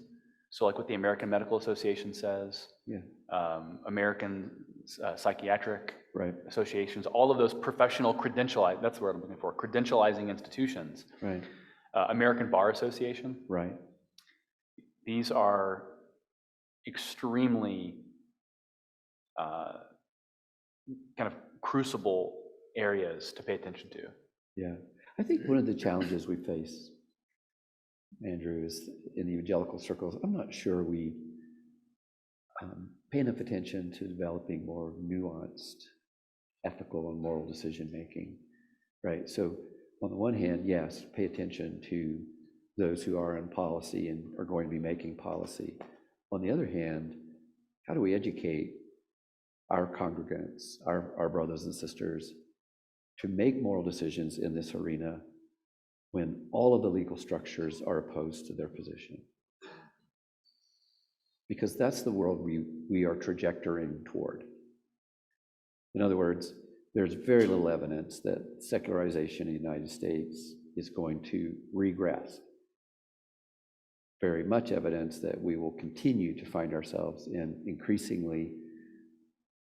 environments that are increasingly contradictory to our own ethical and moral positions. So how do we help those who find themselves where there is no policy redress? What is our obligation as a church and as an academy here to help create more nuanced ethical decision-making when you find yourself having to do something that is contrary? So, I have an answer here that may not be very popular, but I'm just going to say it. I think we are approaching certain avenues where we're going to have to ask the question, is there long-term feasibility for Christians being in these types of professions? Right. And I take no joy in saying that. Yeah. I had recently a pastor friend call me, and this was in like Alabama, conservative Alabama, and said that a congregant of his who's a deacon runs the HR department Mhm. at their company. Mhm. And this isn't about abortion in particular, but kind of broader LGBT questions. And he's like, he's being confronted with these issues. What does he do? And I said, well, I mean, I littered off a few options of, ADF type organizations, but I was like, Matt, this is actually one of those areas where I think the church has to ask hard questions about, are there going to be vocations off limits to us? Sure. That's not necessarily dissimilar to what it was in the early church. Right. The early church had vocation. There were vocations that the early church saw themselves as not being able to fulfill. Yeah. So I think in those situations, I think it's helping people not become kind of hotheads looking for the fight, Yeah. figuring out, are there actual recourses and steps to ameliorate the situation without taking this to the nth degree? Yeah. But recognizing that there might be an absolute backdrop where there's no real easy solution. And we could be approaching a day where, a lot of churches have like benevolent funds. So Right. if someone comes in off the street and needs their power bill paid for, that was what happened in my church growing up. Yeah. And so it was just basically a generosity fund. There could be a day and time where churches need to be thinking through, okay, we have people in particular vocations whose consciences can no longer participate in these roles. Right. How can we help basically provide bridge assistance Sure. for them to transition from this role to the next role? Yeah. And I would also say, though, that I would agree that secularization, I think, is going to continue. I also see glimmers that it's cresting in some sense, and I also think that it's not just a pure upward direction. I also think we have siloization going on right now. Sure. Yeah. And so red states are getting redder, blue states are getting bluer. And I think that's going to have a natural sorting effect. Yeah. Where the natural sorting effect is going to have public policy ramifications, where certain states are more hospitable to Christians than others. And I that sounds insane to say, but it's just what I'm seeing. So you get all the evangelicals piled up together in one state and say, good luck to the rest of you guys. I mean, and that's not necessarily a missional way of living, right? Yeah. Yeah. But I mean, at the same time, though, I don't think being missional means sacrificing your conscience. No. So there's got to be some middle grounds there. But how do you inform lay Christians? I mean, the pulpit is I think the primary way that the church's teaching is communicated, but also, goodness, a lot of churches are just so atheological. Correct. And perhaps that's maybe the fault of some of the seminaries and some of the theologians. Wait a minute. Yeah, I know, right? For communicating that theology is this high-minded ivory tower discipline. Yeah. But I remember there was a situation in which I was going to offer kind of like an intro to theology class at a former church in a former season of life. And, I'm seminary trained. I thought, man, this, I hope this is appreciated by the congregation that, there's a PhD in theology here. And there were like 4 people that came. Right. Right. And I was like, well, it was fully advertised and marketed, and that's all that came. And you have to deal with what you get. Yeah. And sometimes it's not very encouraging. What I see as either apathy or resistance to hard thinking that has to happen. Right. Can I add something here? Please. Yeah, I mean, I think it's interesting, to think about why something like that happens and what it would really take to form more people, to be the kind of people Right. who can stand in the face of these kinds of difficult situations that you're talking about. I know that in the Catholic Church right before the Second Vatican Council in the 1960s, one of the big things to come out of that was a greater focus on conscience. And one of the reasons for that was because theologians who were part of it were coming out of the experience of Nazi Germany, Yes. where Christians, were not equipped to stand by and large. And so that's a part of why there's such this strong emphasis on conscience as a sanctuary, where each person is alone with God, and where you hear the voice of God in your heart. And this was news to a lot of people who thought, well, don't I just ask the priest what to do? Really, before Vatican II, even the people weren't encouraged to have Bibles at home because, you might get confused. But afterwards, less so. So, I mean, as much as I hope for good things to come to the pulpit, we have less time than you do. Our sermons are usually only allowed to be about 7 minutes. So, maybe 10. I have more hope in Christians gathering in small groups, but maybe in reading some text on things like conscience, and then trying to think about those questions in the context of the realities of their own lives. And also, this is what, these manuals really kind of wrestled with.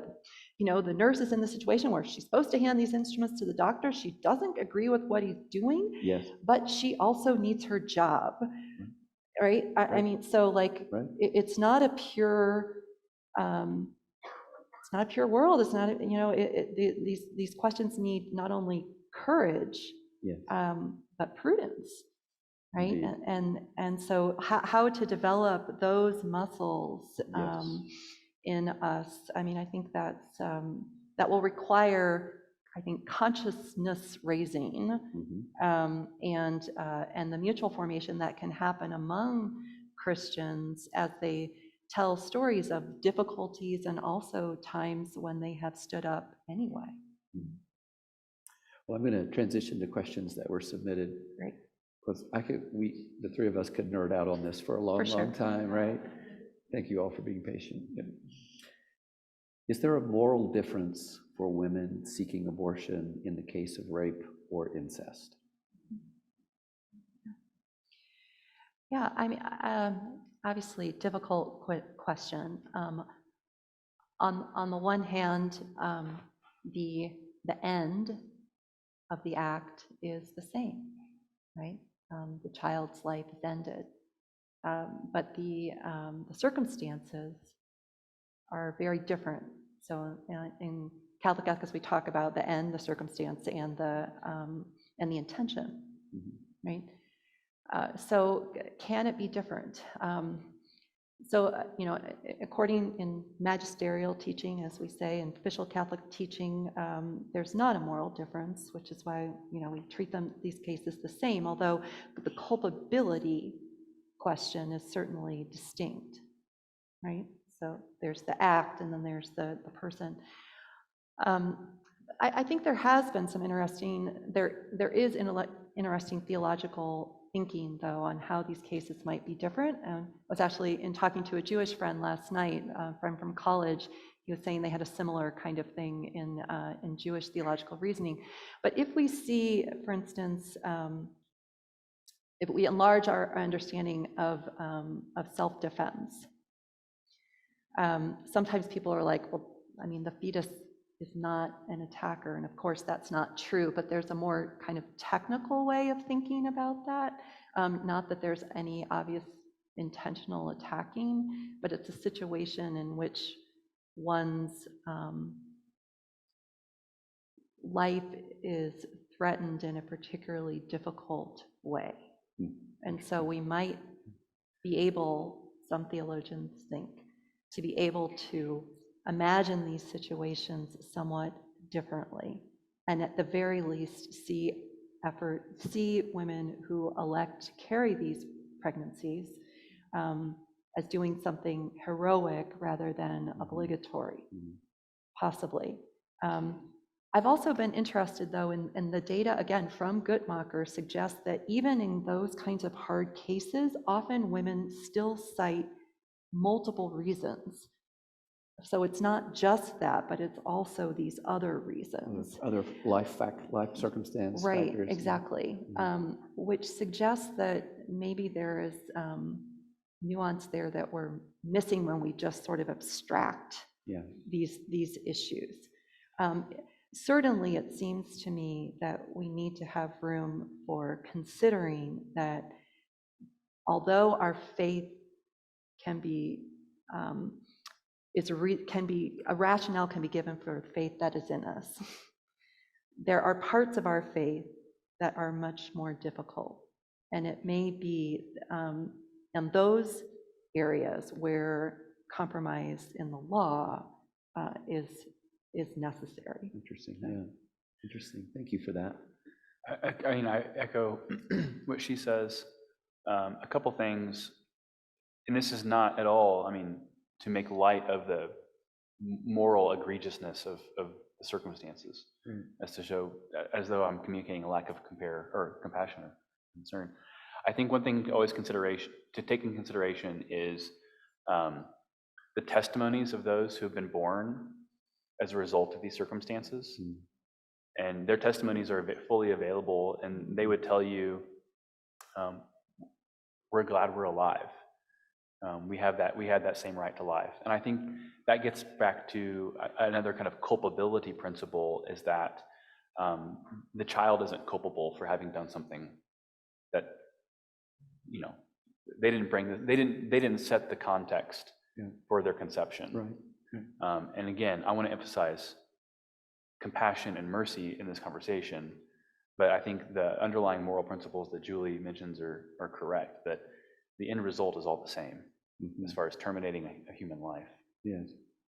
The idea of somehow creating a sense of self-understanding that if you carry the baby and birth the baby is a heroic act. Yeah. That's remarkably powerful. Yeah. And it seems remarkably difficult. Right, and someone would need to discern in that situation whether they are capable, Yes. right, of that kind of heroism. Yeah. Thank you. That's very. I think too, I mean, it's worth stressing that an individual in this setting, I mean, an additional death doesn't undo the heinousness that was done. Yeah. And so it's acknowledging those two realities, again, with extreme care and love for the person. Say that aphorism again. Something doesn't something else. An additional a termination of life doesn't undo the original moral event that was done to them. The act of violence. The act of violence has occurred. Yeah. There's going to be a result from that. Right. And again, the moral principle of not terminating life. It's another question. It's addressed to you, Andrew. You mentioned a culture of men as sexual conquerors. How do you see faith communities and church leaders speaking to this? Oh, tremendously. The ironies and paradoxes of our culture is, we live in a culture right now that is trying to prioritize and uplift women, and that's wonderful and good. And then we also have pornography that objectifies them. And we laugh at the ubiquity of porn everywhere, and it's just assumed that if you're a male, you're using pornography. The power of pornography on the male brain, perhaps all brains, but I can only speak to what I've read about male brains. It's akin to like a hit of cocaine, from what I've understood. And so, this just breeds a sense of lustful domination for women. And then you couple that with a culture of more or less laissez-faire attitudes towards sexuality, one-night stands.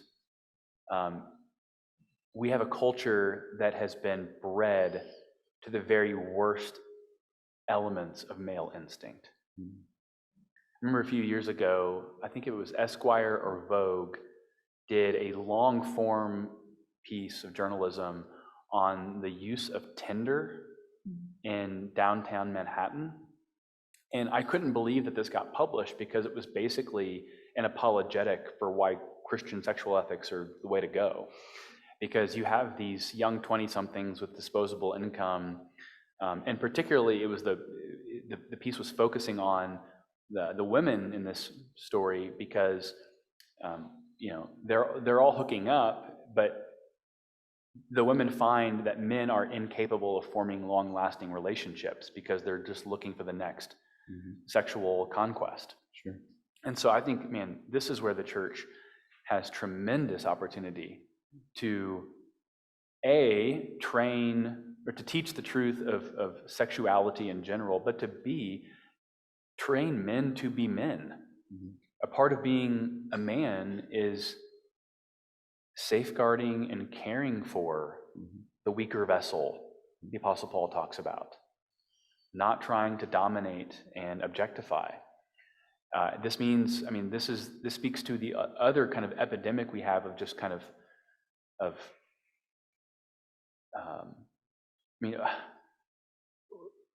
we have the toxic masculinity label in our culture, which I know what that is.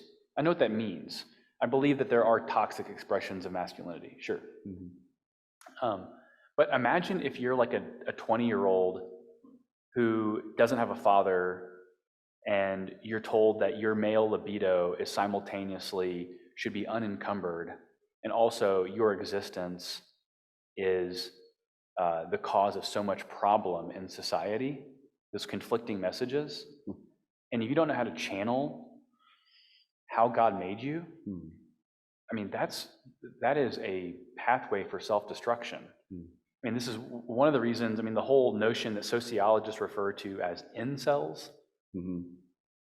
I think that there's a serious pattern that our culture can create in that. And so I think this is just a huge teaching opportunity for men to learn to be men, to channel their sexual energies in responsible ways. Yeah, you might want to just be sure to define incel. Oh, there's been a consistent trait amongst individuals, I believe, in suicide bombings, mass shootings. It's that they have like very low self-esteem, and the incel means voluntarily incelibate. No, voluntarily celibate. No, sorry. Involuntary celibate. Yeah, I knew I was getting the word salad there somewhere wrong. So they want to have intercourse, but they can't find a woman who thinks that they're impressive enough that will sleep with them. And so it just builds resentment and anger, and you begin to lash out at culture. And so, this is where the Christian expression of sexuality is beautiful. Yes. Covenantal, conjugal union, permanency, exclusivity. Julie, do you have anything to add to the conversation about male sex? Yeah, no, I agree. It's a major concern that needs to be addressed in churches. I think one of the things we want to do is be able to address that, and to address also violence. So to do our part in the Me Too movement, church too, right? To call out violence, and also bad sex, which is the term that's being used more and more. Such Christine Emba, and Andrew referred to, is one of the ones who's doing this, and it's amazing because she's getting interviews everywhere. Yeah. Right. Everywhere, and people are wanting to listen to this. But even she, all she's doing is saying, maybe you might want to treat your partner with dignity. Could that be a question? And that's considered really radical. Yeah. Right. So I do think we want to take these things on without losing what I think were gains it seems to me especially, maybe I'm wrong about this, but in evangelical churches, in talking about sex positivity, perhaps, and maybe that's not our term, but talking about sex in positive ways, we can't lose that because that was a good move. I don't think we're actually even quite there in the Catholic Church. And yet, we have to think about all the things that are going wrong. Thank you. Yeah. Another question. If there is moral culpability in abortion, what course of action is there for a culpable mother? I think the question is, should action be taken against the mother for having had an abortion? Maybe not. That's the way What moral action should be taken? Yeah, what course of action is there for a mother who is morally culpable for having an abortion? So I think this is difficult. I'll just start by saying that, but I would agree with first wave feminists, most of whom were pro-life, that there is a sense in which a woman is caught in a desperate situation in this case, and so it's not a case in which you prosecute. That's just not the appropriate response. I realize that in feminist circles, sometimes that point of view is seen as diminishing the moral agency of women. Some women do not understand themselves as being caught in a desperate situation.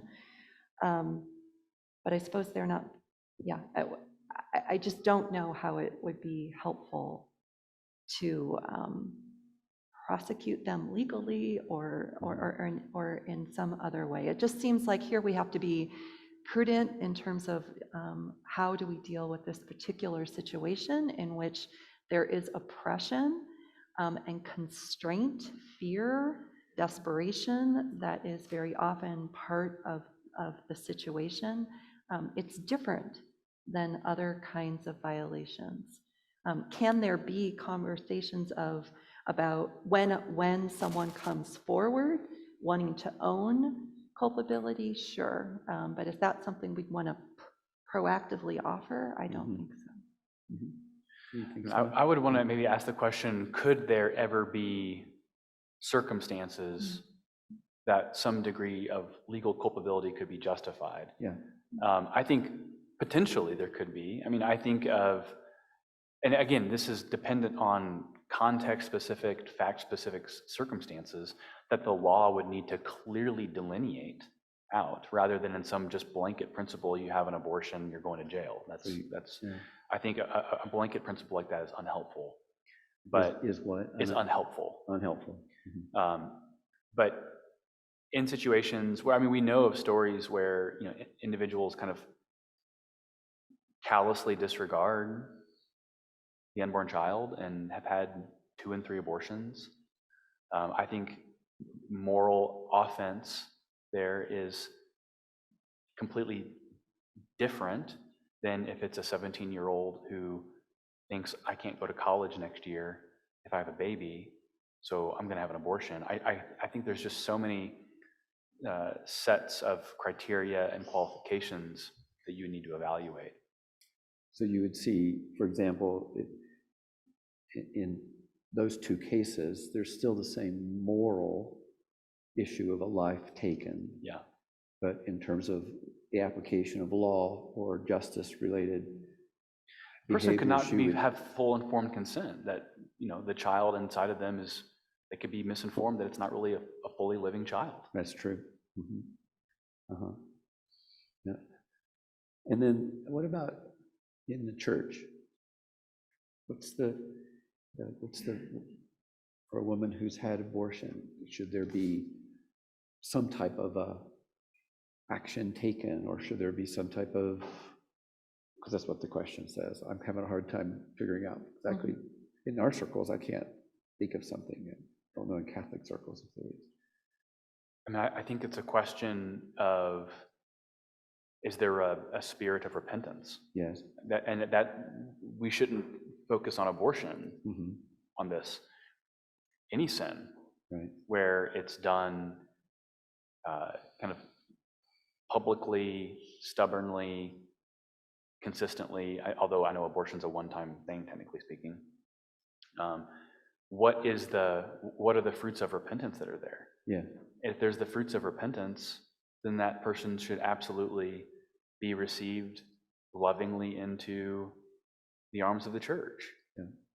A story I know of in my context, a very prominent congregation in Washington, D.C., on a Sunday night,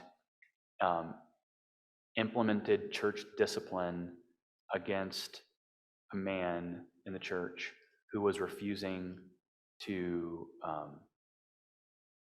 stop fornicating with his girlfriend. And at the same night, they had a woman who everyone knew, I guess through congregational chatter, was pregnant out of wedlock.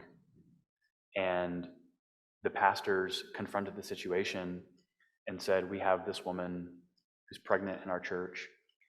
She understands that what she did was sinful, having sex outside of marriage. She's repentant. And because of her repentance, she isn't fully embraced by this church. And the child that she has inside of her is not just her obligation. It's all of our obligation to help care for and protect. Sure. And I think that's a loving display of the church at its best. It does say no repentance and excommunication for high-handedness, but where there's repentance, yes. Come on, the gospel is for that. It is interesting and disturbing to me, actually, that in most of the cases where we talk about church discipline, it has to do with sexual sin. Yeah, Very, not very otherwise. rarely do we prosecute greed. Yeah. Right. And I do think there's a sense in which that creates a measure of hypocrisy that undermines the credibility of our gospel. It is pretty common, isn't it? And certainly, Right.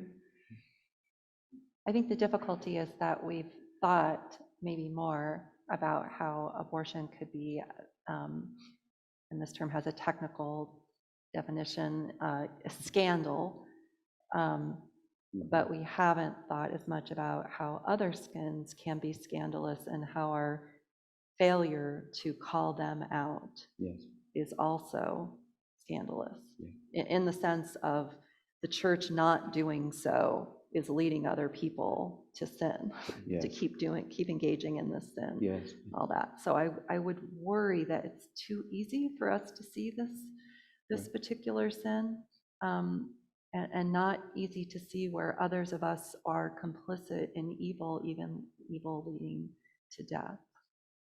yes. Another question. Who in our culture is doing well or doing a good job of reaching out from a pro-life posture to the pro-choice community or vice versa? Do you see examples of that? You talked about the group you had at the university.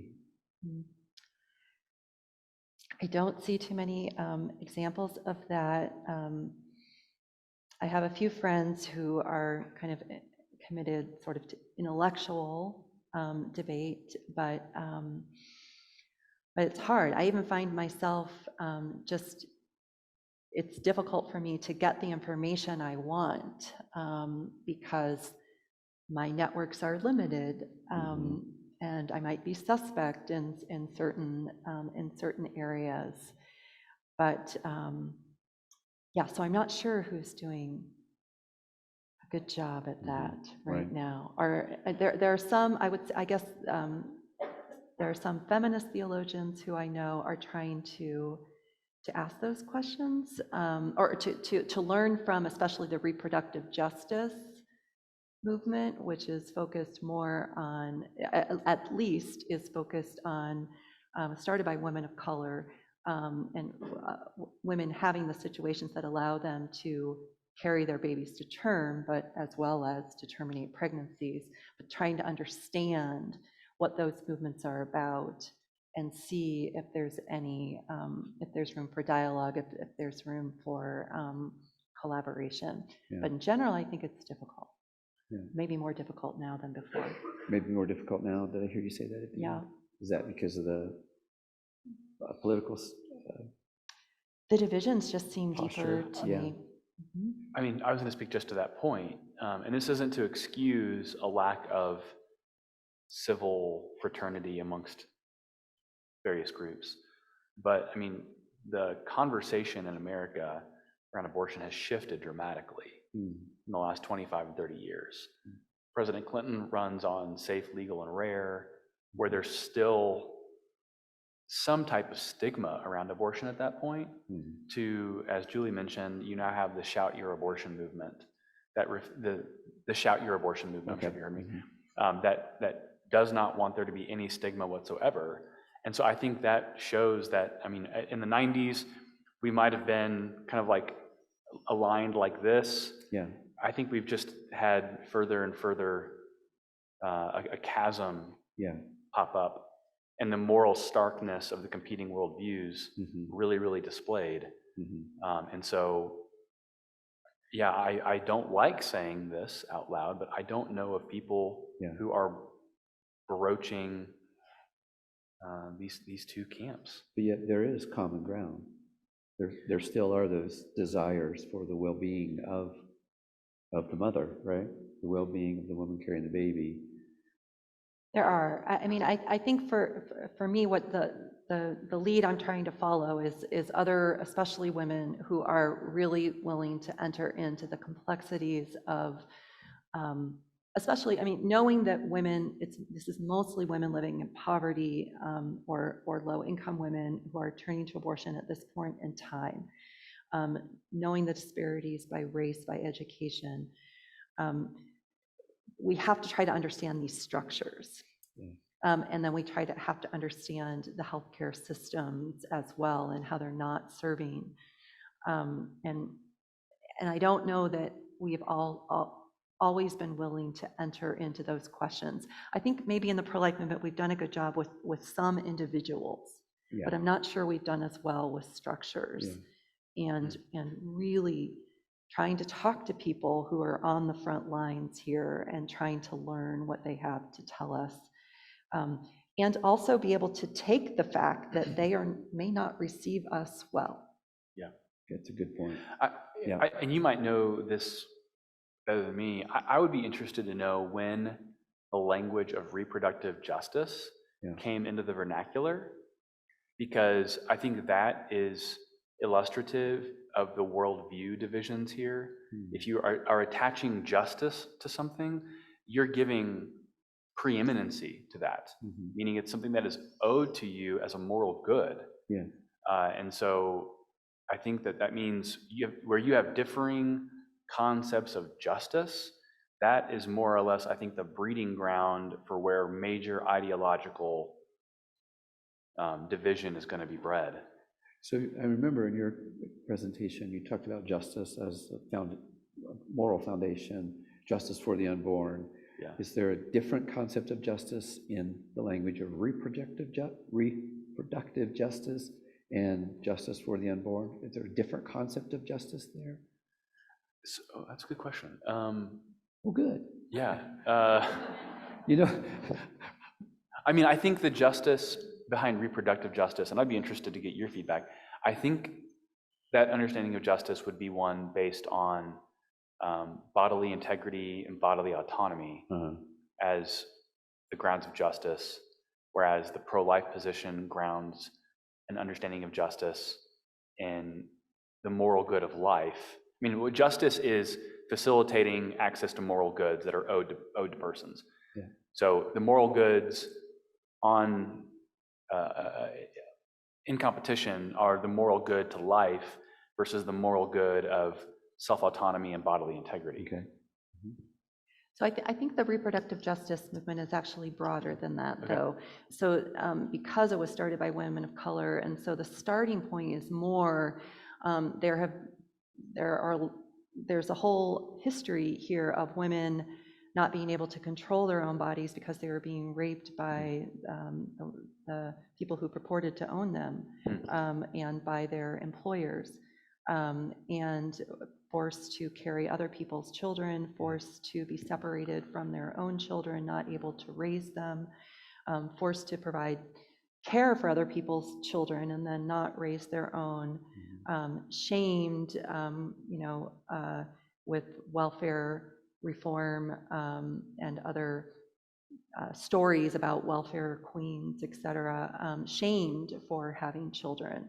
And so when you come from that context, then this language arises in the 60s and 70s, though, in order to say there are certain moral goods that are due to women as persons, and these include, they're under this broader framework of reproductive justice. So it's just as much about I'm allowed to not have my body violated, and I'm allowed to raise the children I desire, as it is I'm That's allowed to, That's a good yeah. rejoinder. Yeah, but it is also about termination of a pregnancy, and that's there as well. But there's also a recognition that sometimes, especially women of color, have been told that they have an obligation to terminate their pregnancies because the state will not support them, or because they shouldn't have gotten pregnant. So there's been a pressure that right becomes a duty, right? And that movement is pushing back against that duty and saying, no, we have the right to have these babies.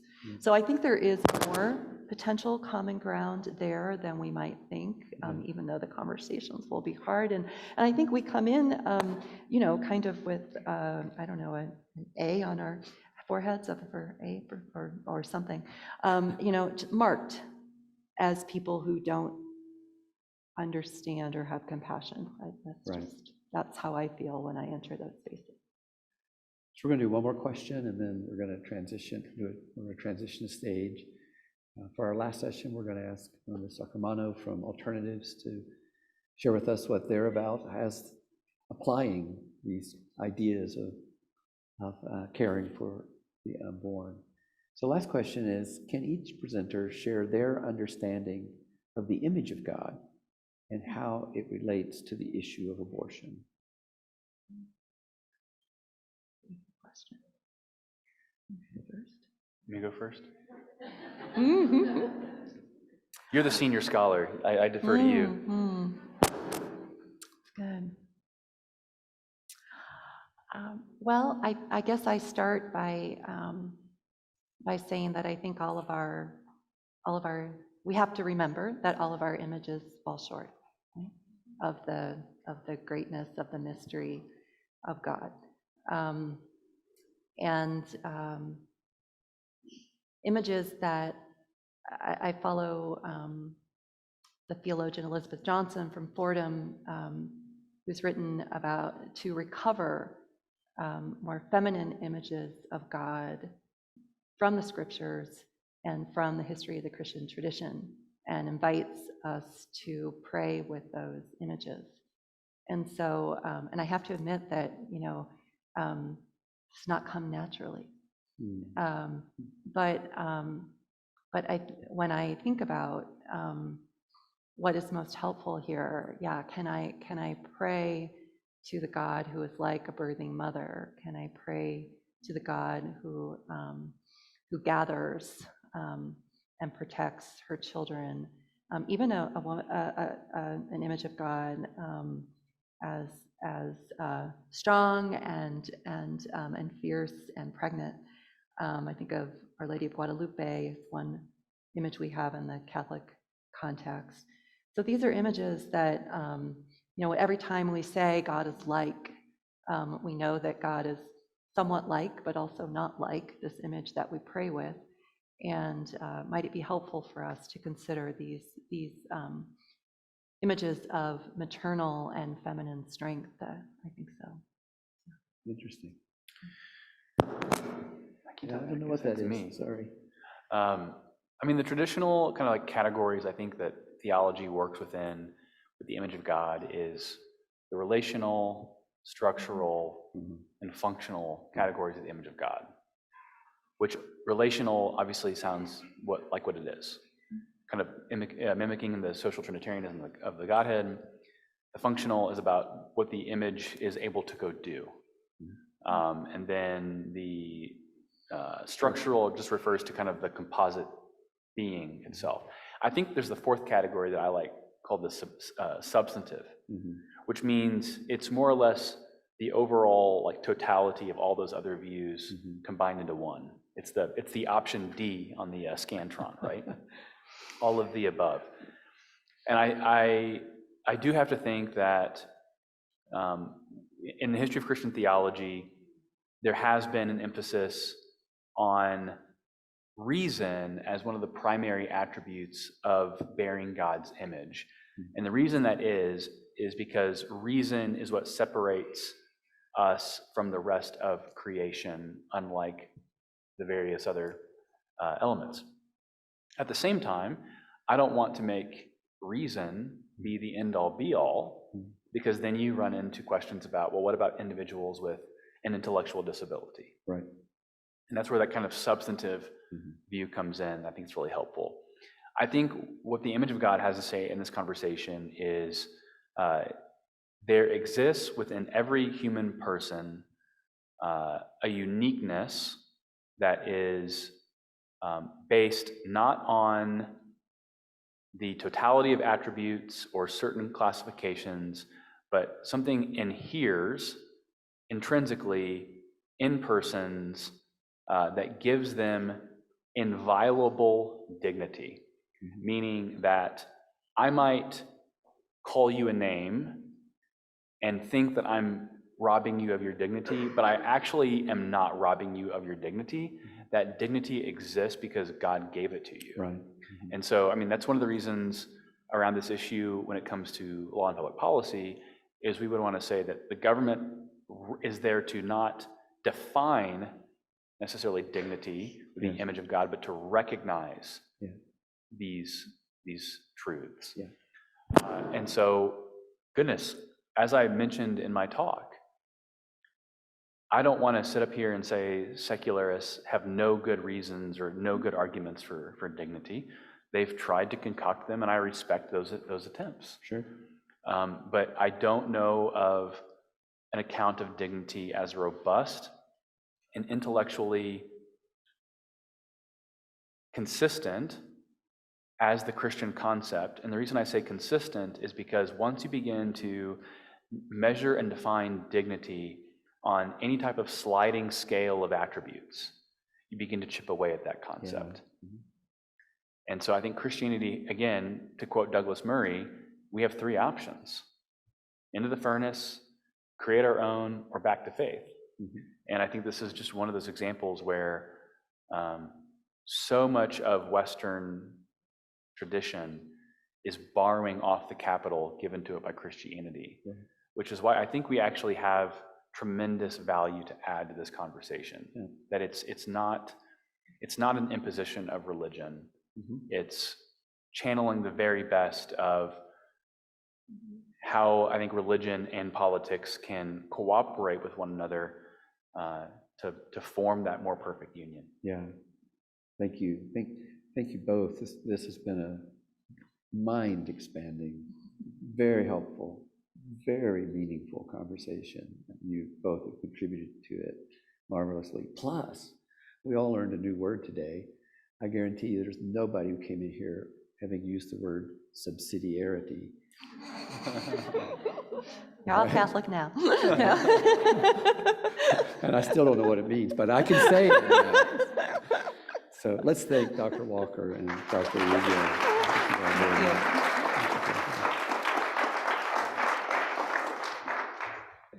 Cheers. So we're going to reset the platform, and then we're going to hear from Linda Sacramano, the Executive Director of Alternatives. We're going to go from these great conversations that we've had, moral philosophy, theology. We're going to go right into what it means to work with folks who are facing the question of abortion. A great way to finish our day. So give us about 2 or 3 minutes, Linda, and then I'll invite you up. We have the privilege of hearing from Linda Sacramano. Excuse me, I mispronounced your name the last time. She is the Executive Director of Alternatives. Alternatives Pregnancy Center has been serving communities of Denver for the past 40 years with free pregnancy and sexual health programs and resources. Their staff and volunteers are dedicated to the mission and belief that every human life, born and preborn, has inherent worth and dignity. Through a proactive approach to relationships, they seek to meet teens, women, and men in the center of their complex circumstances with access to non-judgmental, compassionate care, and medically accurate education when faced with life-altering decisions. Alternatives seeks to challenge a culture of dehumanization by providing meaningful alternatives to abortion and authentic support at no cost, ever. Linda has been the executive director since 2012, is that correct? Okay. Okay, sorry. Come on up if you would. She's been with the organization since 2012 and executive director since 2019. Oh, boy, I just butchered that. I'm so sorry. That's okay. I've said too much today. Thank you for presenting for us. Let's welcome Linda, Yes, shall we? Thank you so much for having Alternatives Pregnancy Center here to wrap up the day. I've learned so much, and from Dr. Rubio, Dr. Walker, they're motioning me towards the microphone so you can all hear me. Thank you. And it's all been great information on the overarching picture, the theology, the theory, the ethics behind the abortion issue.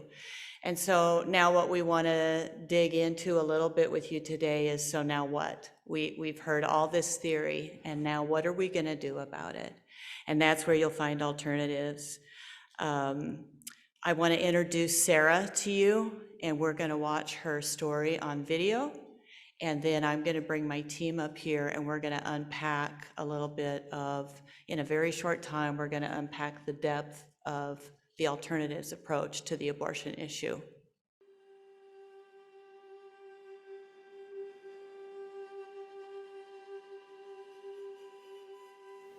I was terrified.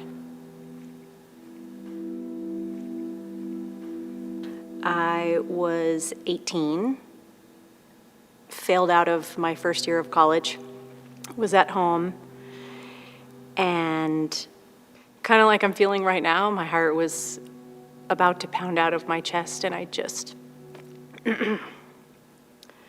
was sitting on the floor on the side of my bed, kind of hidden away, and yeah, I was shocked and embarrassed, and I was just lost. It was messy. I remember experiencing the nausea and throwing up, and you just know. And my body changed, and I just knew. It was a swift decision. The dad and I just got $200 from his dad, made an appointment, and I went in and discovered that the doctor performing the abortion delivered my younger brothers and knew my family. I panicked, absolutely panicked. And all I could think about was, don't tell my dad, don't tell my dad, don't tell my dad. And I remember the nurse saying, don't worry about it, he can't say anything. And she just said, you have to calm down or he's not gonna do this. You have to calm down. And in this whole time, my friends knew, the dad knew, his dad knew, the secretary at the clinic, the nurses, the doctors, not one person, not one, asked, are you okay? What do you want to do? But nobody stopped and said, let's just talk for a minute.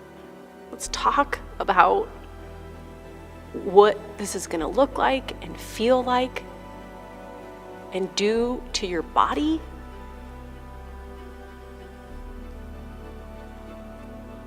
And what's going to happen afterward? Not one person. And when it was over, I remember getting on the elevator, and my friend asked me, "How do you feel?" And my answer was lighter.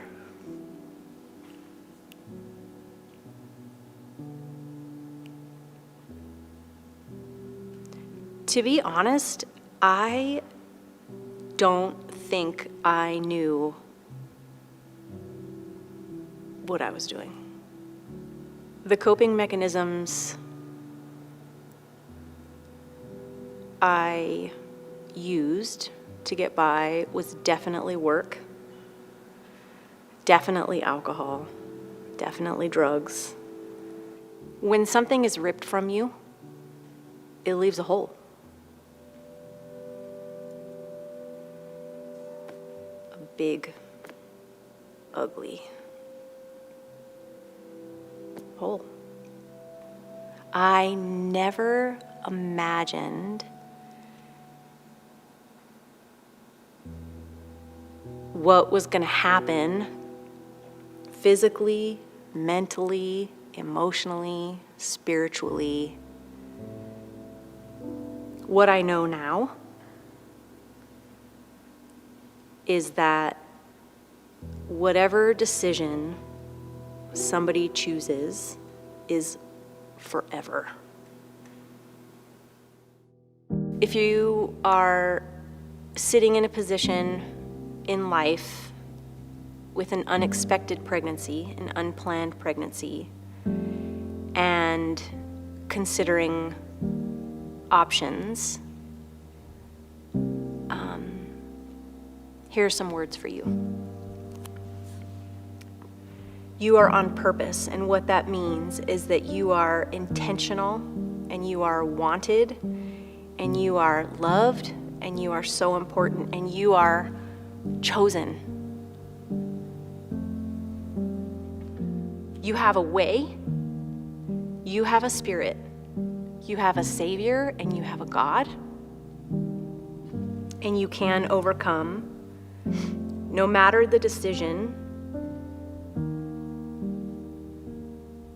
There's a God that's waiting for you to make a bigger decision.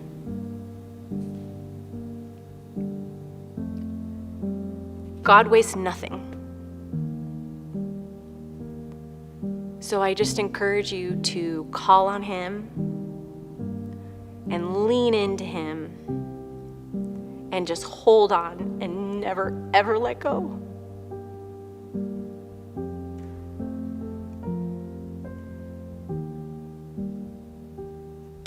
That's it.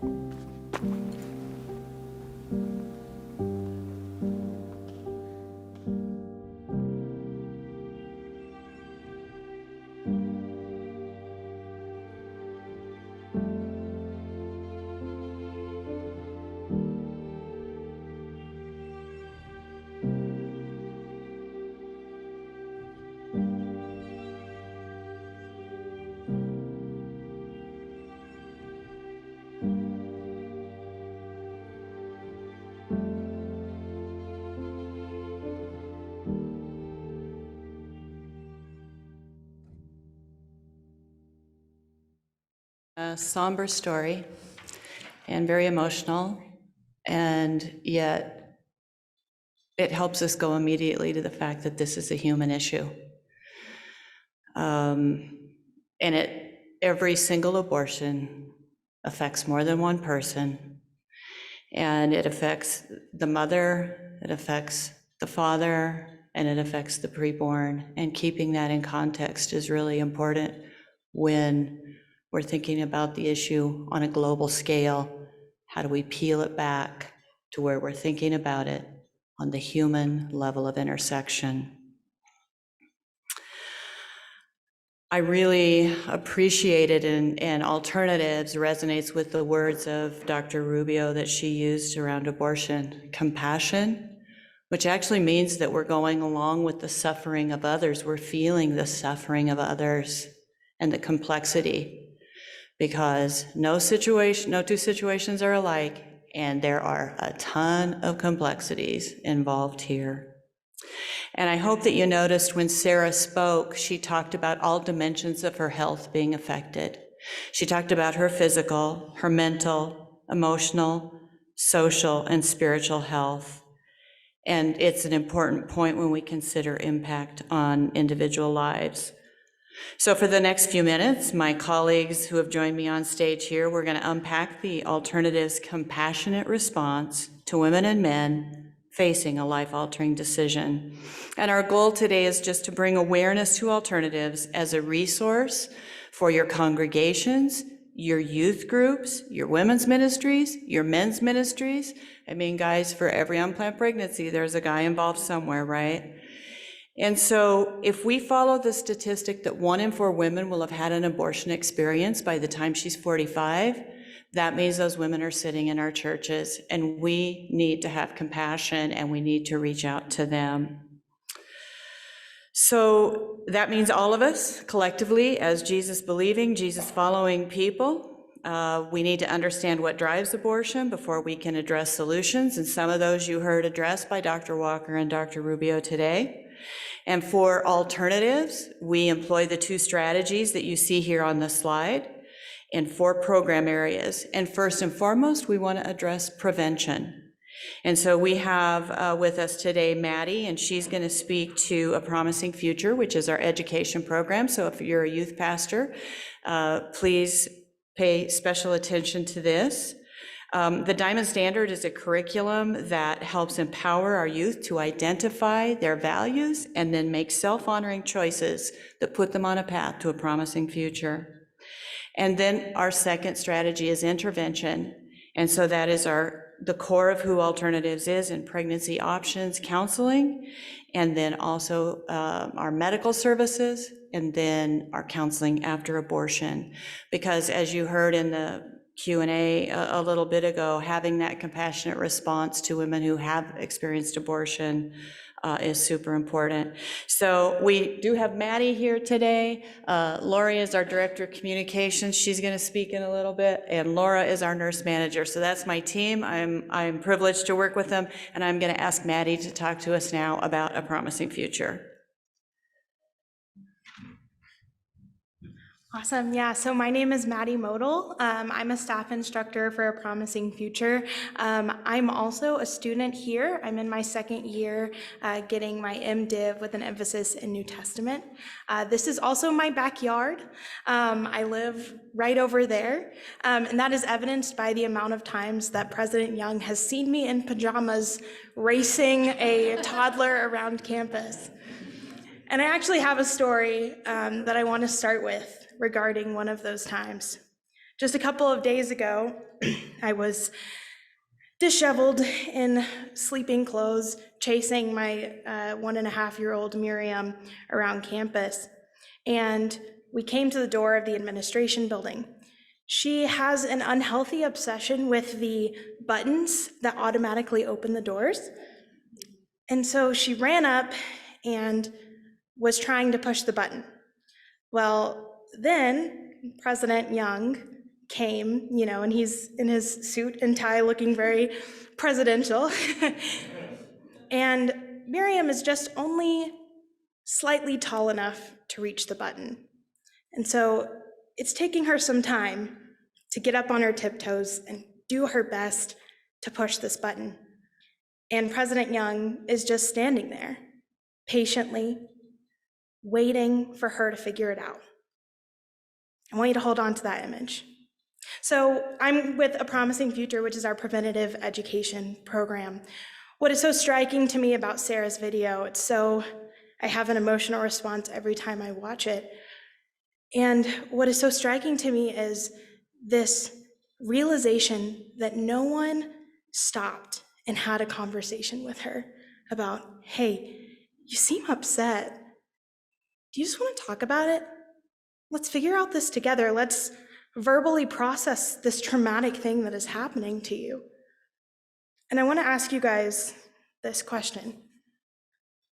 How can we expect young adults to make life-affirming decisions when they do not even understand the value of their existing life? How can we expect youth and young adults to honor dignity when everyone around them is telling them they don't have any? That's where we come in at A Promising Future. We have this curriculum called the Diamond Standard that is evidence-based, and it treats the whole person.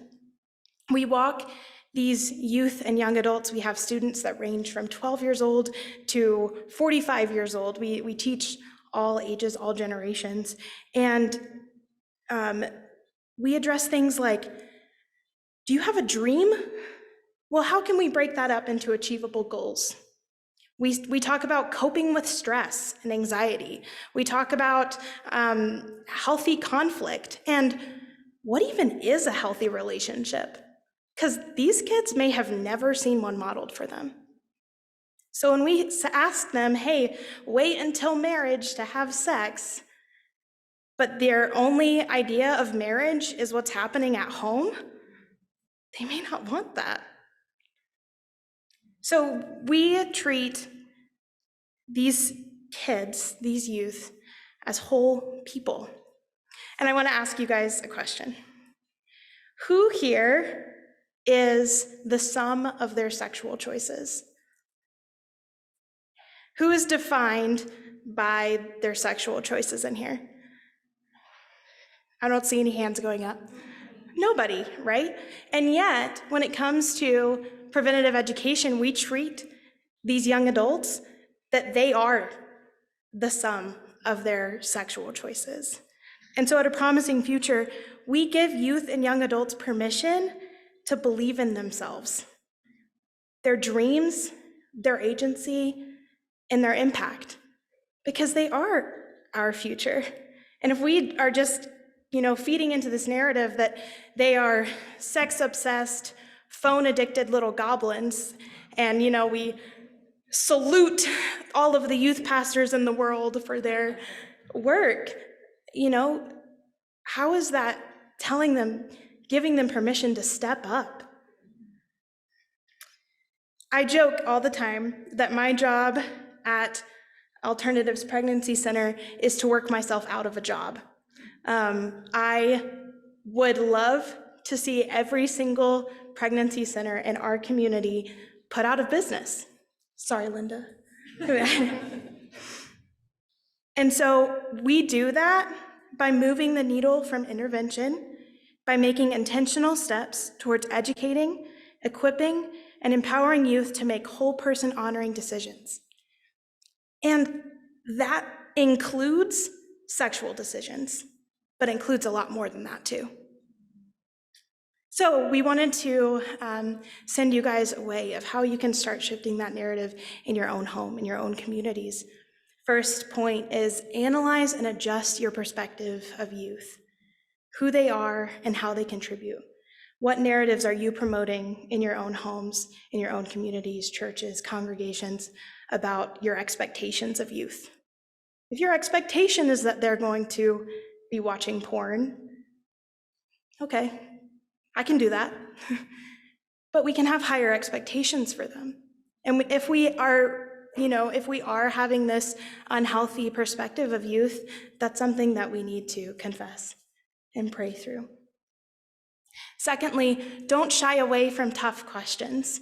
I don't know if you guys have witnessed a youth lately, but they're having this conversation that we're having, but it's just happening on TikTok and Twitter, and the media is telling them this is what you need to believe in extremely fear-mongering, shameful conversations. And so if you have a young person in your life who comes to you, trusted adult, and asks a question about this debate, do not shy away from that. Be curious. Say, what are you hearing? What do you think? Let's talk about it together, because it's hard for me too. And then reserve judgment. They may be coming from a completely different place than you are, but that's how those good conversations start happening. And finally, we need help, and we want to help you. We teach this curriculum in public schools, charter schools, private schools, and all sorts of secular youth-serving agencies. The hardest place to get our curriculum in the door are churches. We have proven today that this environment is the perfect place to have this conversation, where the Holy Spirit and the Scripture can be involved in every step. I don't know why that is. Maybe they think that their youth aren't making unhealthy decisions, which, as somebody who was raised in church, I find quite laughable. Sorry, Mom and Dad. So I want to return to the opening illustration. How are we putting aside our busy schedules, our pride, our positions, to set up our youth for success? Are we stopping and empowering, equipping, and educating our youth to open doors for themselves and for us too? Thank you.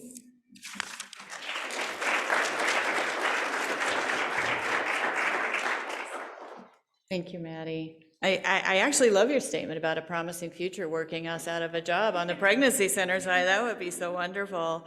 Probably this side of heaven, it might not happen, because we know that unplanned pregnancy is part of our shared humanity. And that doesn't depend on the legal landscape or a religious landscape. It is simply part of our shared humanity and has been from the beginning of time.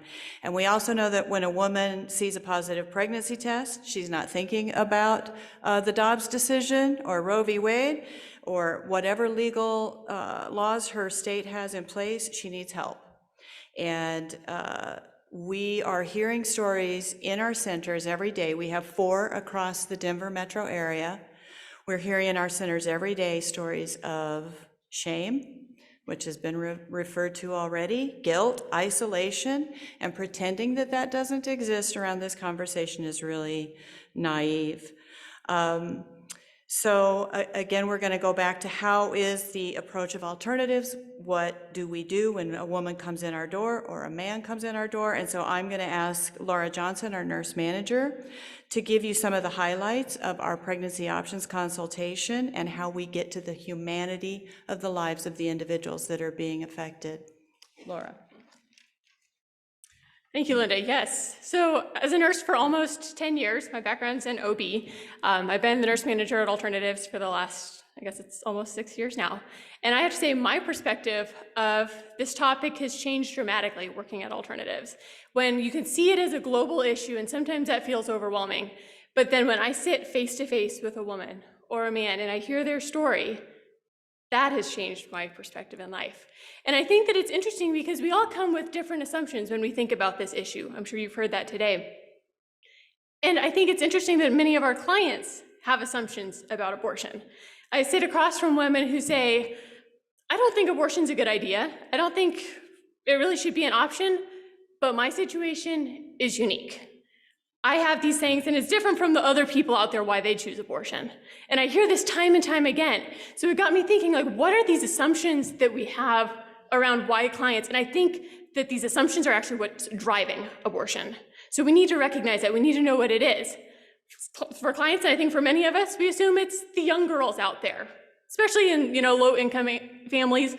Those are the ones that choose to have abortion. It never happens in married families. You'd be surprised by that. How many times I sit with clients, they have other kids, 2 or 3, and they say, this is not a good time. And they're discussing this together. There's also the assumption that it never happens in churches. It never happens in Christian schools.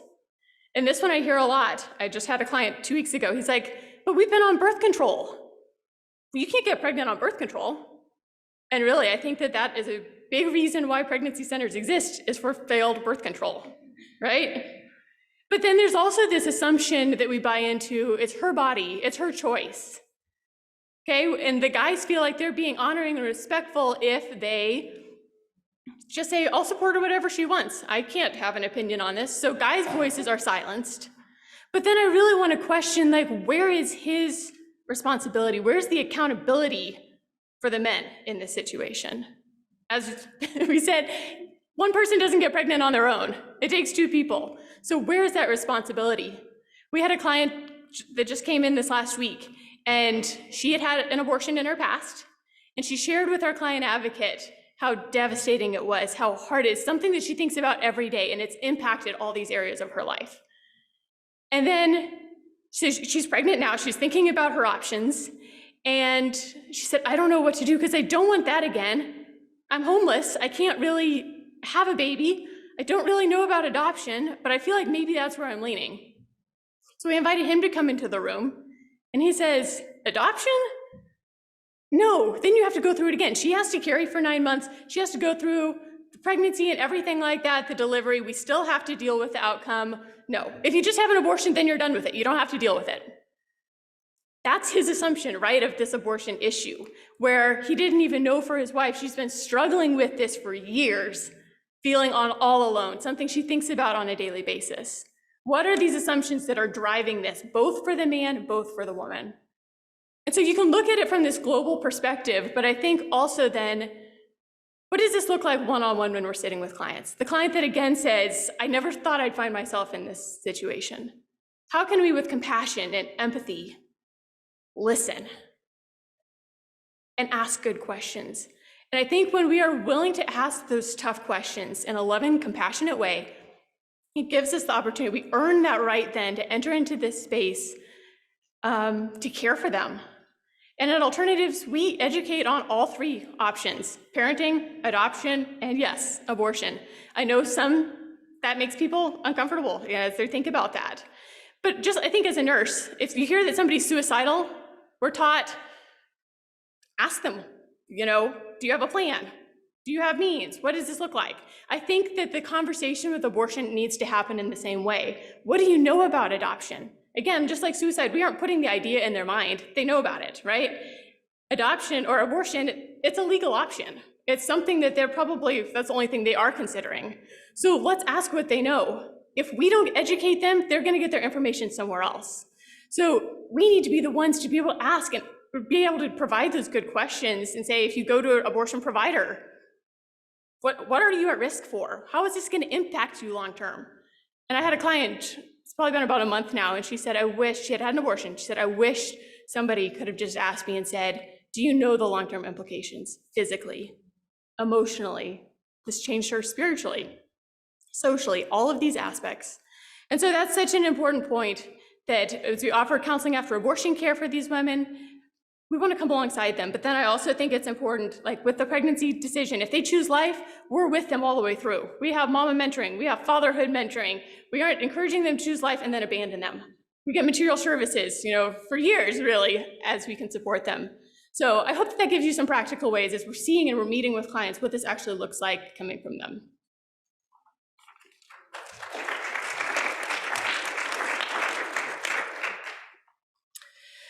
Yeah, isn't it interesting that people who might label themselves pro-choice are having abortions because they feel like they have no choice? So what an interesting paradox that is, right? And of course, people that are pro-life are having abortions because they see that they have no choice. So how do we together, again, come with enough resources and support that help a woman see that there is life beyond her pregnancy and that she can choose to carry her pregnancy to term? The societal momentum behind removing obstacles to abortion is very aggressive. But why aren't we just as aggressive as believing people to address the care and support that a woman needs when she wants to carry her pregnancy to term? And that will take all of us. And we've even talked about some of those policy issues and things that both panelists already talked about today. But it does take all of us collectively getting to the real needs, both in prevention and in intervention. And it takes us having conversations. So it's easy to sit in this room and talk about it, but out there, yikes, it's scary. And so how do we create a space in our churches, in our congregations, in our youth groups for these loving and courageous conversations? How do we have and engage in dialogue. And I thought about when Dr. Rubio and Dr. Walker were talking about the trajectory of America and seeing kind of this, a little bit of a dark future out there. I thought it's incumbent on us to bring the younger generation and educate and help them understand the value of human life. And so that's what we're doing, is we want to practically create these conversations of education. And I'm going to ask Lori Arfston, our Director of Communications. She's created a resource for churches, and it facilitates a space for loving conversations called Courageous Conversations. And so I'm going to let Lori talk about that. Thank you. There was a study done about 2015 of over 1,000 women who were Christians, who were in the church, who were in an unplanned pregnancy. And I wonder your thoughts related to what percentage of them felt like they could come to their church community to talk about their situation. What do you think, percentage-wise? Throw some out. What'd you say? 0, 2, oh, it was 7%. So you were almost there, but so low. And there were all sorts of reasons, but you can imagine, we've talked about some of them today, they perceived they would experience judgment, gossip, shame, and that perception is reality for them and for the people that are in our congregations. And so many of these women went through with an abortion in secret, really, without their faith community knowing. And so when that research came out, and through our time working with churches, we started to see, okay, how can we change this? How can we change this trajectory? Because we know we love people. We know we have been recipients of God's great grace in our life, and yet somehow, as believing people, we're not passing that on. And so how could we do that? And how could we start to talk about this differently? So we created a workshop, and we are starting now to do this in communities around the city, where we bring together pastors and pastoral staff, and we talk through how to create this culture of compassion in a congregation. And then we can also replicate that within the congregation. But we really are finding that pastors and church staff are in this place where, sometimes what's being taught is very intense and extreme on one end, or sometimes there's no mention of this issue at all. And how do we find this place to speak about it in a compassionate way? And so part of our holistic approach is really to equip the church to be able to have these conversations and change how we've talked about it for so many years, because it's really not working. We've done it for a long time with some similar language that hasn't really moved us forward. And we're losing this next generation who is really not becoming engaged with this issue at all.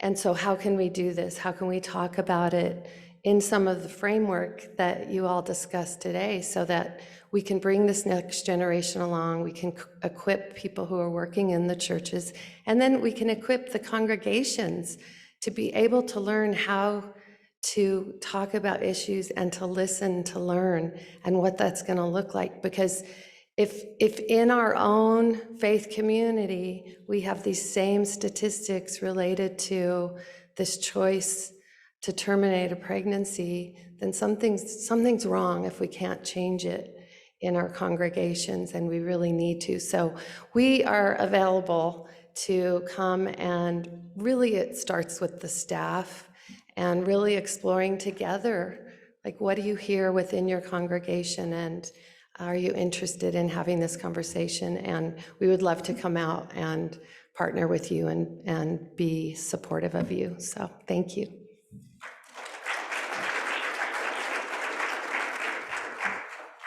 Okay, so that was like a really brief overview of Alternatives Pregnancy Center, and there's so much depth to our programming, it's hard to communicate it so quickly. But one thing we know is that if we want to encourage life choices as a believing community, then we need to offer life support. And that means that we need you, everybody here, to get involved. So I'd like to issue a couple of calls to action for you.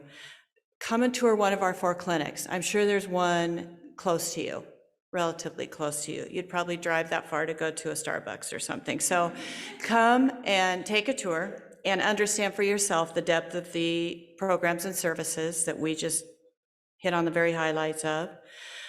Youth pastors, please come to our table. It's right out here. We have a brochure that gives you information on the curriculum. We have workshops. Very relevant to what our teens need today. Please come by our table and take some information and talk with Maddie. Contact Lori and have her come in and speak with your staff about the Courageous Conversations. But most importantly, if you know of anyone, any family in your church, anybody at work, anybody anywhere that is suffering from an unplanned pregnancy, will you please refer them with confidence to Alternatives Pregnancy Center? The narrative out there is pregnancy resource centers don't use medical people, that we're like crazy people. We're not crazy, we're compassionate, loving people, non-judgmental. All of our medical staff is licensed medical staff. Please refer people to Alternatives because we can help them no matter what their situation is. And now I'd like to just open it up for a few minutes. If you guys have any questions of anybody up here, we'd be more than happy to answer.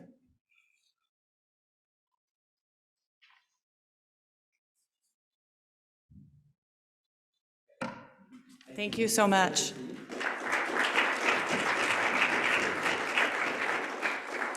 Okay, that wraps us up for the day. Thank you so much. What a great conversation today, both academic depth and nuance, as well as also pastoral and practical application. I'm just going to brag for a minute. Some of the licensed professional counselors at Alternatives are Denver Seminary folks, and so we have a connection there as well. I'd like to pray for us as we finish, and if you would, please give us back your name tags. We're cheap here at Denver Seminary. Please give us back your name tags, and we'll probably give you something in return. I'm not sure what that may be, but we'll give you something for it. Thanks again for coming. Let's pray.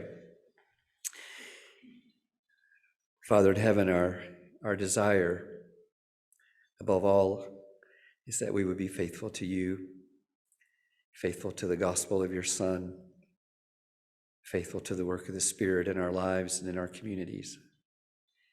And so we pray that you would translate our thinking today, our talking today, our listening today into the lives of those who perhaps are considering making a life-altering decision. Give us wisdom to know how to serve. And Father, we pray that through your Spirit's leading, that we would create a credible and compelling testimony of your Son and the centrality of his life, death, resurrection, and ascension for all of human life. We pray it in his name, the Lord Jesus. Amen. Thank you all again.